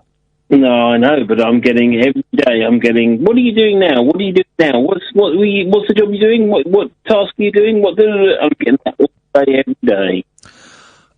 Yeah, that's a tough one. You've only just handed your notice in, have you? Well, 9 weeks to go out of the 3 months. 9 weeks to go. Okay. Well, it's time to start taking your foot off the accelerator a little bit. Yeah. I think at that job, you can slow things down a little bit. Surely with 9 weeks to go, they've got people trained up or almost trained up on doing those jobs, haven't they? No, they haven't. They've decided not to replace me. I have an expertise, and they've decided not to replace me. So they want me to do all the things that they think I can do before the year is up. Do you know what I mean? So that they're pushing all the jobs that they think I have to do into that 6 week, 8 week period. I'm assuming at some point in that 9 weeks you're going to be quite ill, aren't you? And have to take a week or 2 weeks off work, aren't you? Fortunately for me, I've got 2 weeks in the south of France coming up. Absolutely. Okay. But you can be sick as well, can't you? Well, but then, no, they're all over like that. They're like a rash, to be fair. They're all over like that. So I get unpaid, and they tell me off, an unpaid leave. Well, okay. I wouldn't, I'll wait, 499 1000 if anybody has, any, suggestions. I wouldn't know what to suggest, having never had a proper job, or not had a proper job for years and years and years, but 20 odd years. Entertaining sickies or something would be ideal. I think bunking off, or just working, work at your own pace, man. Try not to let them stress you, because it sounds like they're panicking that in 9 weeks' time, they're going to have a massive hole, a massive Iain-shaped hole, and they ain't going to be able to fill it. Well, you must know what an Iain-shaped hole looks like. Yes, I've left many Iain-shaped holes at various corporations around the country. Absolutely. Don't let them get to you, man. I know that's easier said than done, but it sounds like they're panicking a little bit. If only they were, I think. Yeah, absolutely. And also, just that delicious feeling. You know, when you leave, you'll get emails saying, Iain, just one thing. How do you log into this and update this? Because we can't remember how to do it. There'll be that delicious feeling that the whole company will be falling on its arse about 3 days after you leave. Well, one can only hope. Yeah. I wish you the best of luck, mate. No. It's lovely to speak to you again, Iain. Nice to you. I'll speak to you, in about another 6-7 years? Absolutely right. Beautiful. Thank you very much. And I look forward to it immensely. 0844 499 1000 is the. Oh yeah, no, I enjoyed Mike calling in. I enjoyed the conversation. No. No, I enjoyed the conversation completely. That was fun. That's what it's all about. Here's the thing, and I've been on Twitter again a bit today, and I need to back away from it. And I'm toying with not having it open for the show, but I kind of feel I need it for a safety net. But here's the thing: we were talking to the boss about this today. That when I first started doing phone-in shows, like 10, 12 years ago, the phone-in show was the 3 hours of the show, and you do the show 7 till 10 or 10 till 1 or whatever it was, and that would be it. We had MySpace when I was at LBC, and there's a little bit of comeback on MySpace, not a lot actually. And you'd do the show, and you'd go home, and you'd get on with your life, and you'd come in the next day, 2 hours before the show, and you'd check, and there might be a couple of emails about what you did yesterday, and you might go, look at this email, it's rubbish. Or look at this email, it's saying nice things, and it's stroking my ego. And then you get on and do the next show. And it would go round like that. Now, and this is the weird thing, more so doing this than when I was doing the breakfast show elsewhere. Now, you do a radio show, and it goes on and on and on, and I will get home and I will check Twitter and Facebook before I go to bed, and there'll be comments about the show, and I'm stopping checking Digital Spy, but there'll be comments on there, and I'll wake up in the morning and there'll be more comments about the show last night, but then also at 2:00 in the afternoon there'll be a comment about a show I did a month ago because someone's just downloaded it on a podcast, and I will reply to that, and then that will start a whole chain of communications and blah-de-blah-de-blah-de-blah-de-blah. And the radio show is now no longer 10 till 1 at night, Monday to Friday. It's like 24/7, as the kids call it, 365. It just goes on, and there's no kind of stop. And it's why I'm really enjoyed stepping back from Twitter. And I've kind of stepped a little bit towards it again during the show, and I've been replying to people during the show, and actually, it's not good for the head, the heart, or the spirit. It's not good for any of those things. It's just primarily negative, and particularly as someone sending me pornographic pictures of Theresa May. I mean, that's just... No one needs to see that. I wish I had the strength to delete Twitter, completely delete my account, because it would be awesome. But I've got 48,000 followers, and on a new radio station, and when I'm doing other stuff, it's a brilliant way to sell stuff, you know. We sold 500 CDs because I kept banging on about it on Twitter, you know. So it's a weird one, but I've enjoyed the moments when I have backed away from Twitter. Right, that song that I asked to be sent in has been sent in, so we'll have a listen after this. 0844 499 1000. 0844 499 1000 is the telephone number. So, I can't remember the name of the guy Simon, who has become the manager of a recording artist. Remember he called in Texas? Oh, yeah. And he said, what song do you want him to do? Oh, yes, I do remember this. He's sent it here. It's there. The artist is Tyler Brandon. And it's there to play. Okay. I'm nervous. Have you checked it for swears? No, that'd be fine. What could possibly go wrong? Well, it could possibly go wrong. But it might be rubbish. Okay. Or it might be brilliant, and he might really have stumbled on something. Shall we click play Let's and listen? open Pandora's box. Here we go. Hey, hey, mercy woman, plays a song and no one listens. Right, I don't like the drums, right, but he's just done a little demo. That's in the not his studio. fault, is it? No, He's not got a band no. though. I like the voice. I like the voice. It reminds me a little bit of Crash Test Dummies play. Yeah, let's go on. Hello? Turn that off. Here we go. I need help, I'm falling again. Play the drum a little louder. Tell me I can live without her if I only listen to the band. Listen to the band. He's good, isn't he? Uh-huh.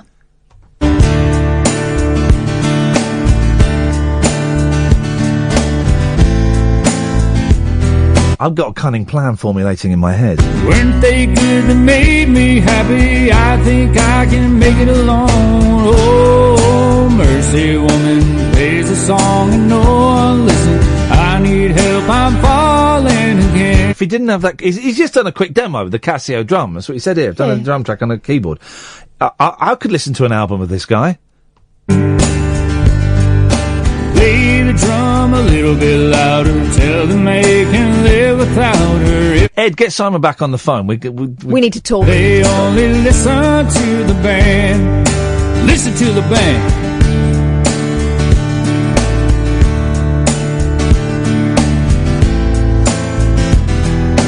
Weren't they good that made me happy? I think I can make it alone. Oh, now mercy woman plays a song and no one listens. I need help, I'm falling again. Play the drums a little bit louder. Tell us we can live without her if we just listen to the band. Listen to the band.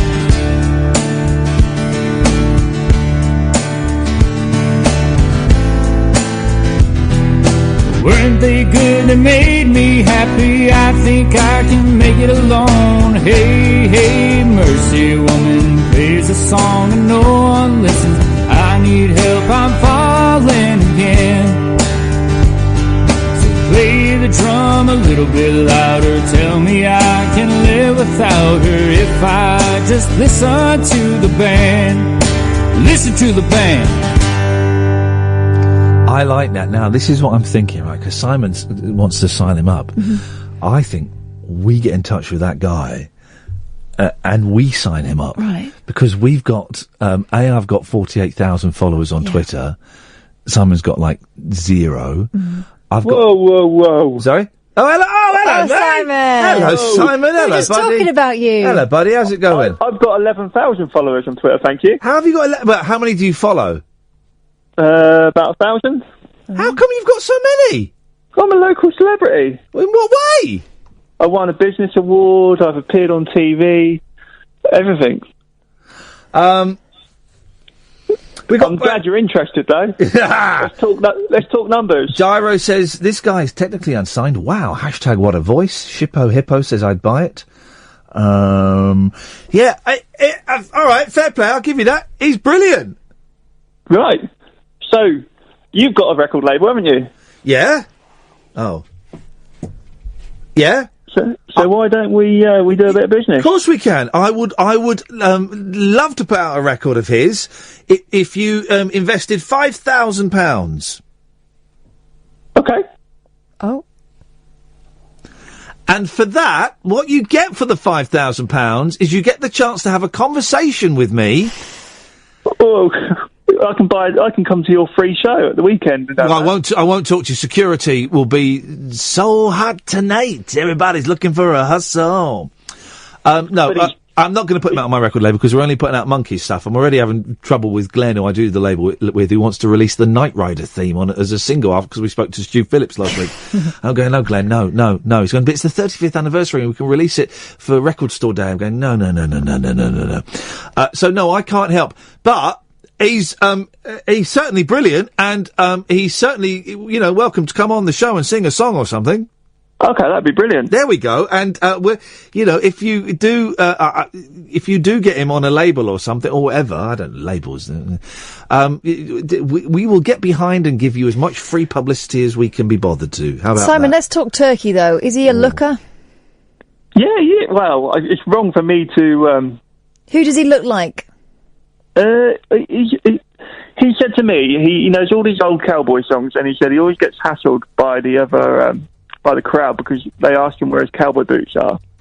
He's a young country singer. I'm working for you. Craig's just got in touch, right? By the way, that was a cover of a Monkey song, in case you were thinking. Craig's got in touch. He says that track needs a good drum track, walking bass line and slide guitar. Wouldn't mind getting my production teeth into that. Ooh. So we got Craig wants to produce it. Oh, there we go. The team's coming together. Well, I've said to Craig, send me an email, and then I'll put Craig in touch with you. Shall I, Simon? Yeah, that'd You'd be great, okay with that? you. Craig is legit. Craig is, let me look at Craig's bio, serial sex offender and murderer. Oh, no, he's not. He's good. Craig is a radio presenter and broadcaster and stuff. And I've had tweets with him. He's good folk. If he emails me, I'll pass his email on to you, shall I? Yeah, please do. And my artist Tyler's doing a Q&A this evening on Periscope. Oh, is he? Oh, well, okay. Do you know what? Let's get behind this guy, right? Because that was brilliant, right? What time UK time will he be on Periscope, and what is his Periscope handle? About 2 a.m. in the morning. Oh, well, okay. Do you know what? His handle is at Tyler Brandon. All right. Well, if I remember when I get home and I'm awake enough, I might pop in for a little bit and have a look at that. He's brilliant, Simon. I'm glad you liked it. I wish you the best of luck. That's exciting. It's exciting. And I was a little bit dismissive of him before, but well, it seemed like such a crazy plan. It does. But then again, he's right. I have got a record label, and I release Monkeys records. You know what I mean? And I'm going to get Imani Coppola over here to do a tour, and Rick Saphire saying, his heroes were Jerry Lewis and the Three Stooges, and he ended up working with Jerry Lewis and the Three Stooges. I am a firm believer. I've at the very least interviewed, if not worked with on a slightly bigger scale, most of my musical heroes. At the very, very least. Some of them, I've been around their houses and they've played songs to me and stuff. This stuff can happen, I think. I think that's brilliant. Craig, if you send me an email, what I'll do is I'll link you up with Simon, and we'll see if we can get something going there. Billy, stay there. Come to you after this. That voice was brilliant.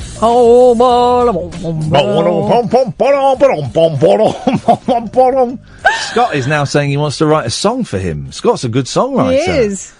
With Scotty writing the song, with Craig doing the producing, and with Simon being the money man, we are gonna be quitting, guys.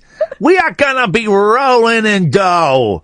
Forget Brandon. He ain't gonna make a penny out of it himself. We're gonna screw him over. We're gonna screw him. We don't even need him singing the song. We don't even need the songs. Billy's on the line. Good evening, Billy. You're talking to me? You're talking to me? I started watching Taxi Driver the other day. It was really boring and slow and arty and farty. Oh, yeah, you get that. And how is and Kath? How are you doing? Okay, thank you very much. How nice of you to ask me. Oh, that's a very good accent. Is this your last night tonight? Yeah, I'm out of here, man. I'm done. What you going tonight? I mean, I feel like I already know Ian, but it doesn't really feel like I know you. Billy, is this Bill? Yeah, it's Bill, man. Why have you... Right, two things. Where's the Billy cut? But Scott's listening. Scott thinks you're... I like Billy. I like Billy. I don't like being called Bill. I feel like old if they call me Bill. But are you Bill? Because your voice sounds different. Are you Bill that used to phone me at LBC? No. I never phoned in. Do you know what I was saying the other night? It's about 2 years ago. It'd probably be more like 10 years ago. But it's kind of like okay. Do you know like now you get to an age, I'm sort of 37, and I'll sort of like you see people and go, yeah, what was it, about a year or so? And I'd be like, no, 4. Yeah. You think really? Yeah. You know, you wait till, and I hate to say it, you wait till they start dying, mate. Oh, that's already been happening, sadly. But Here we go. Look at this. Right, we got the. Sorry to gloss over your sad news, but Michelle Lunt has tweeted, "Kat, Ian, sorry to ruin the dream, but there are 1,000 country singers like that in the UK and Nashville."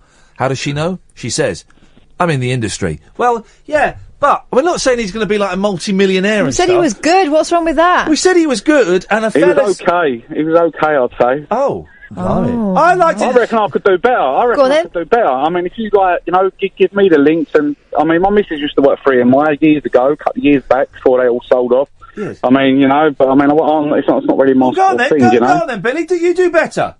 Well, yeah. I mean, I think I'm kind of like middle of the road, kind of like let's hear it. I've got loads up my sleeve, but I probably like to do more like a sort of like tribute to sort of like America, sort of like. Well, let's hear it. So what's all this waffle? Forget the waffle. Let's get to the meat. Go on, let's hear it. Oh, yeah, but the thing is, I'll sing, but like I don't know all the words. All right, well, don't matter. Let's hear it. Skip out, yeah, so don't make like fun of it, because if I have a bit of coaching, it'd be good. Like, you want to hear it, right? I've never wanted to hear anything more. more. Are you ready? Yeah. Are you ready for me? Yeah. Okay. What was I going to sing? All right, what's my song?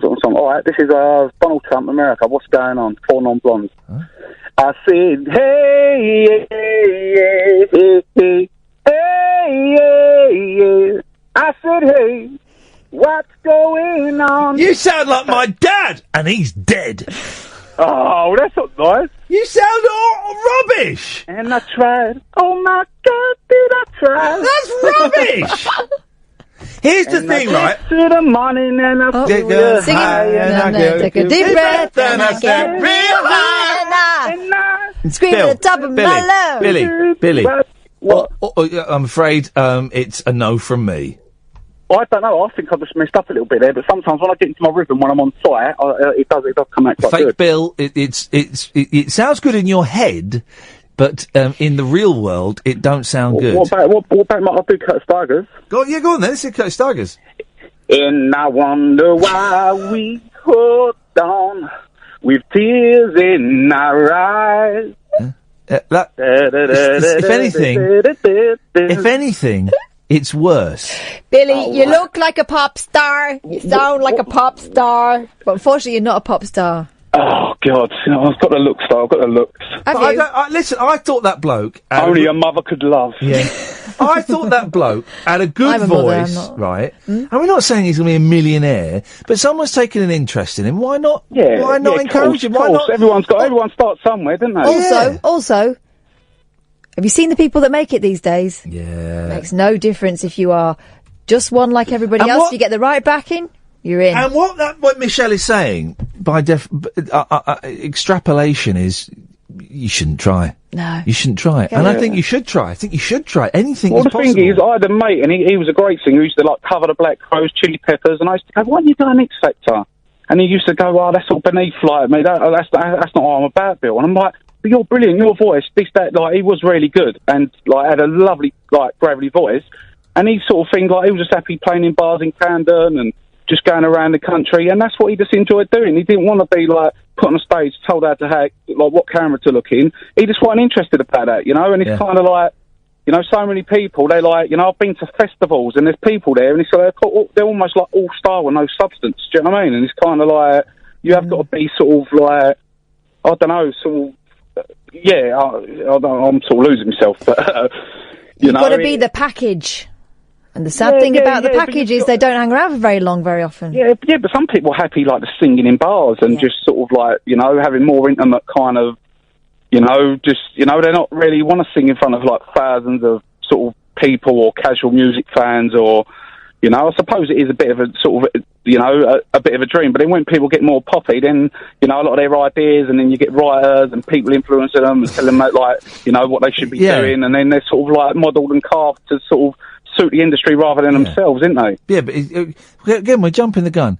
A caller called Simon has found a young bloke on Periscope who's got a good voice, and he's going to see if they can help each other out. Yeah, beautiful. Yeah. And that's it. Is Cass married? Sorry, is Cass married? Do you know what? I've never asked her, Billy. And would you like me to ask her, or do you want to ask her yourself? Yeah, Kath, are you married? Funny you should ask me that. I think I am, yeah. How's it going? Is it like all good? Well, it's 10 years. You know how it gets. 10 years, the old 10-year stretch. Yeah, we've been together since before that as well, so I'm flipping out. Oh, God, yeah, you proper hate each other now, girl. Yeah, you know. How's your marriage going, Bill? Yeah, it's good. It has its ups and downs, not in the sort of way I'd like, but, yeah, you know. Hey, it's weird. It's so weird because you're ripping off Bill. You do sound like another caller called Bill. Bill. Maybe we're all the same. Maybe the stereotyping Bill. I'm not Bill, I'm Billy. Yeah, I know you're Billy, but you sound... I'm actually William. I'm Chris and William, so... All right, mate, calm down. But you're doing Bill's act, but on a better phone. Act, mate, this is me. This is the package. This is just me. This is me being me. So you say, but how do we know that? I'm a very frustrated social person, Ian. Oh, well, take that frustration out on someone else. Billy, nice to talk to you, mate. Thanks for the call. And you, lovely. Bye-bye. Michelle Lund says, guys, don't get me wrong, everyone should be encouraged. Not everyone has the vocals of Randy Travis. It can still be great. Not everyone should be encouraged, you're wrong.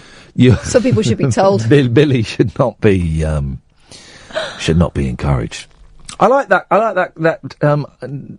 country voice. That's The timbre. Huh? Hmm? Do you mean the timbre? No. Yeah. Well. You do.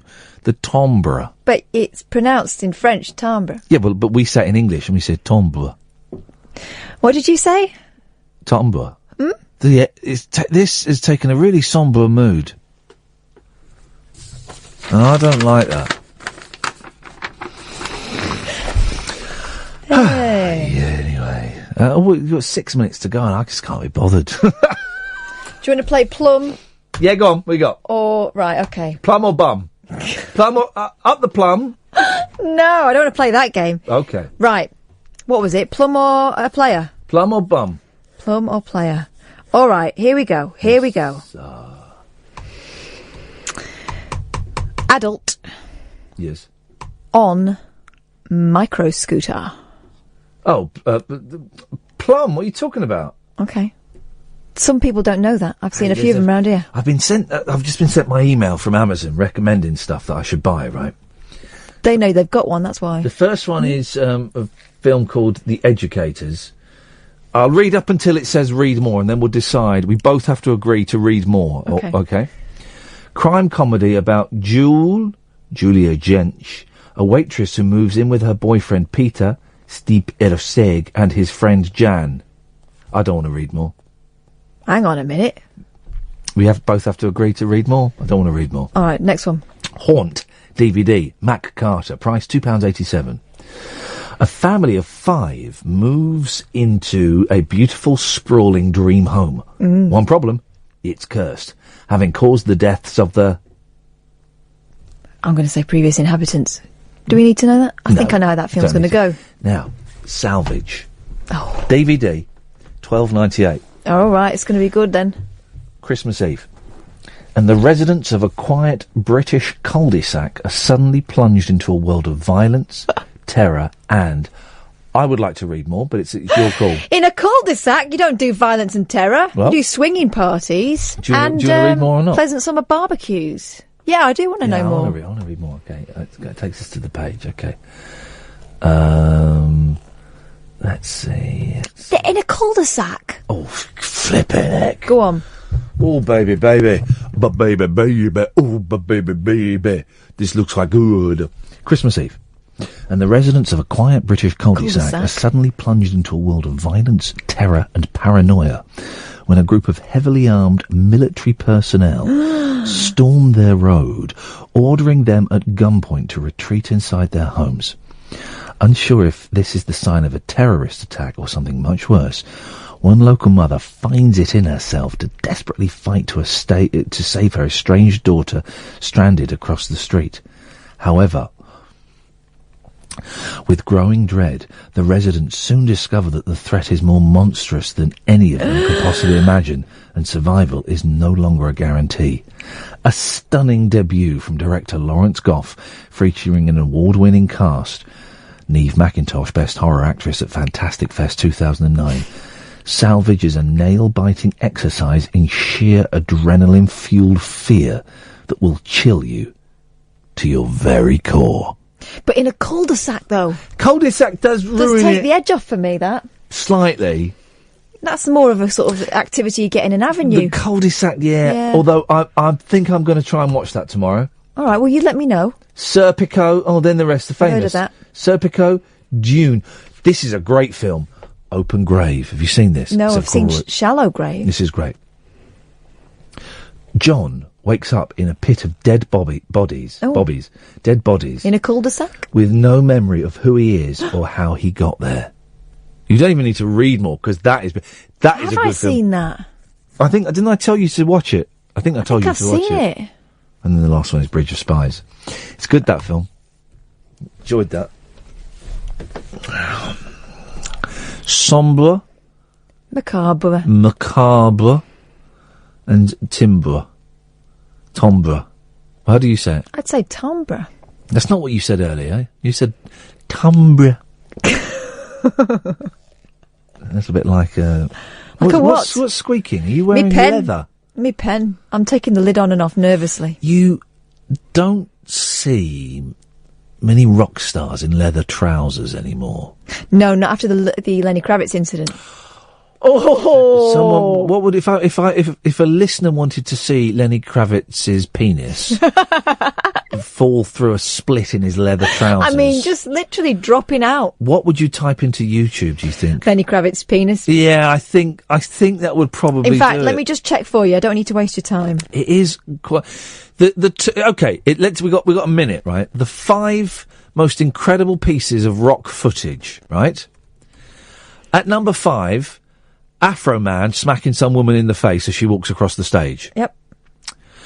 At number 4, it's Paul Simon live in Central Park, half a mile and half a year from where John Lennon was shot, singing a song about John Lennon being shot, and someone bursts onto the stage saying, "I've got to talk to you, Paul." I've got one. Yeah, number 3. What's he called? That one that was in the that one with the hat, pork pie hat. Ollie Moores. Yeah, he split his trousers on the stage. You're putting that at number 3? Just as the lights went out. Okay. At number 2, it is Lenny Kravitz. Dropping his dong. Drop it.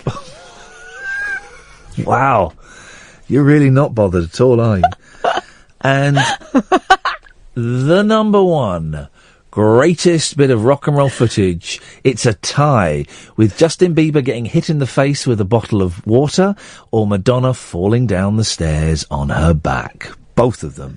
Classics. Absolute classics. Well, Catherine, genuinely, you've been one of the top 5 producers that I've worked with in the last 2 years. Thanks. Thank you so much for your time, and I wish you and your family the very best of success in whatever you choose to do. Okay, thanks. I wish I could say the same. So we've got to end it there. Talk Radio. Digital debate for the UK. Talk Radio. We'll get you talking.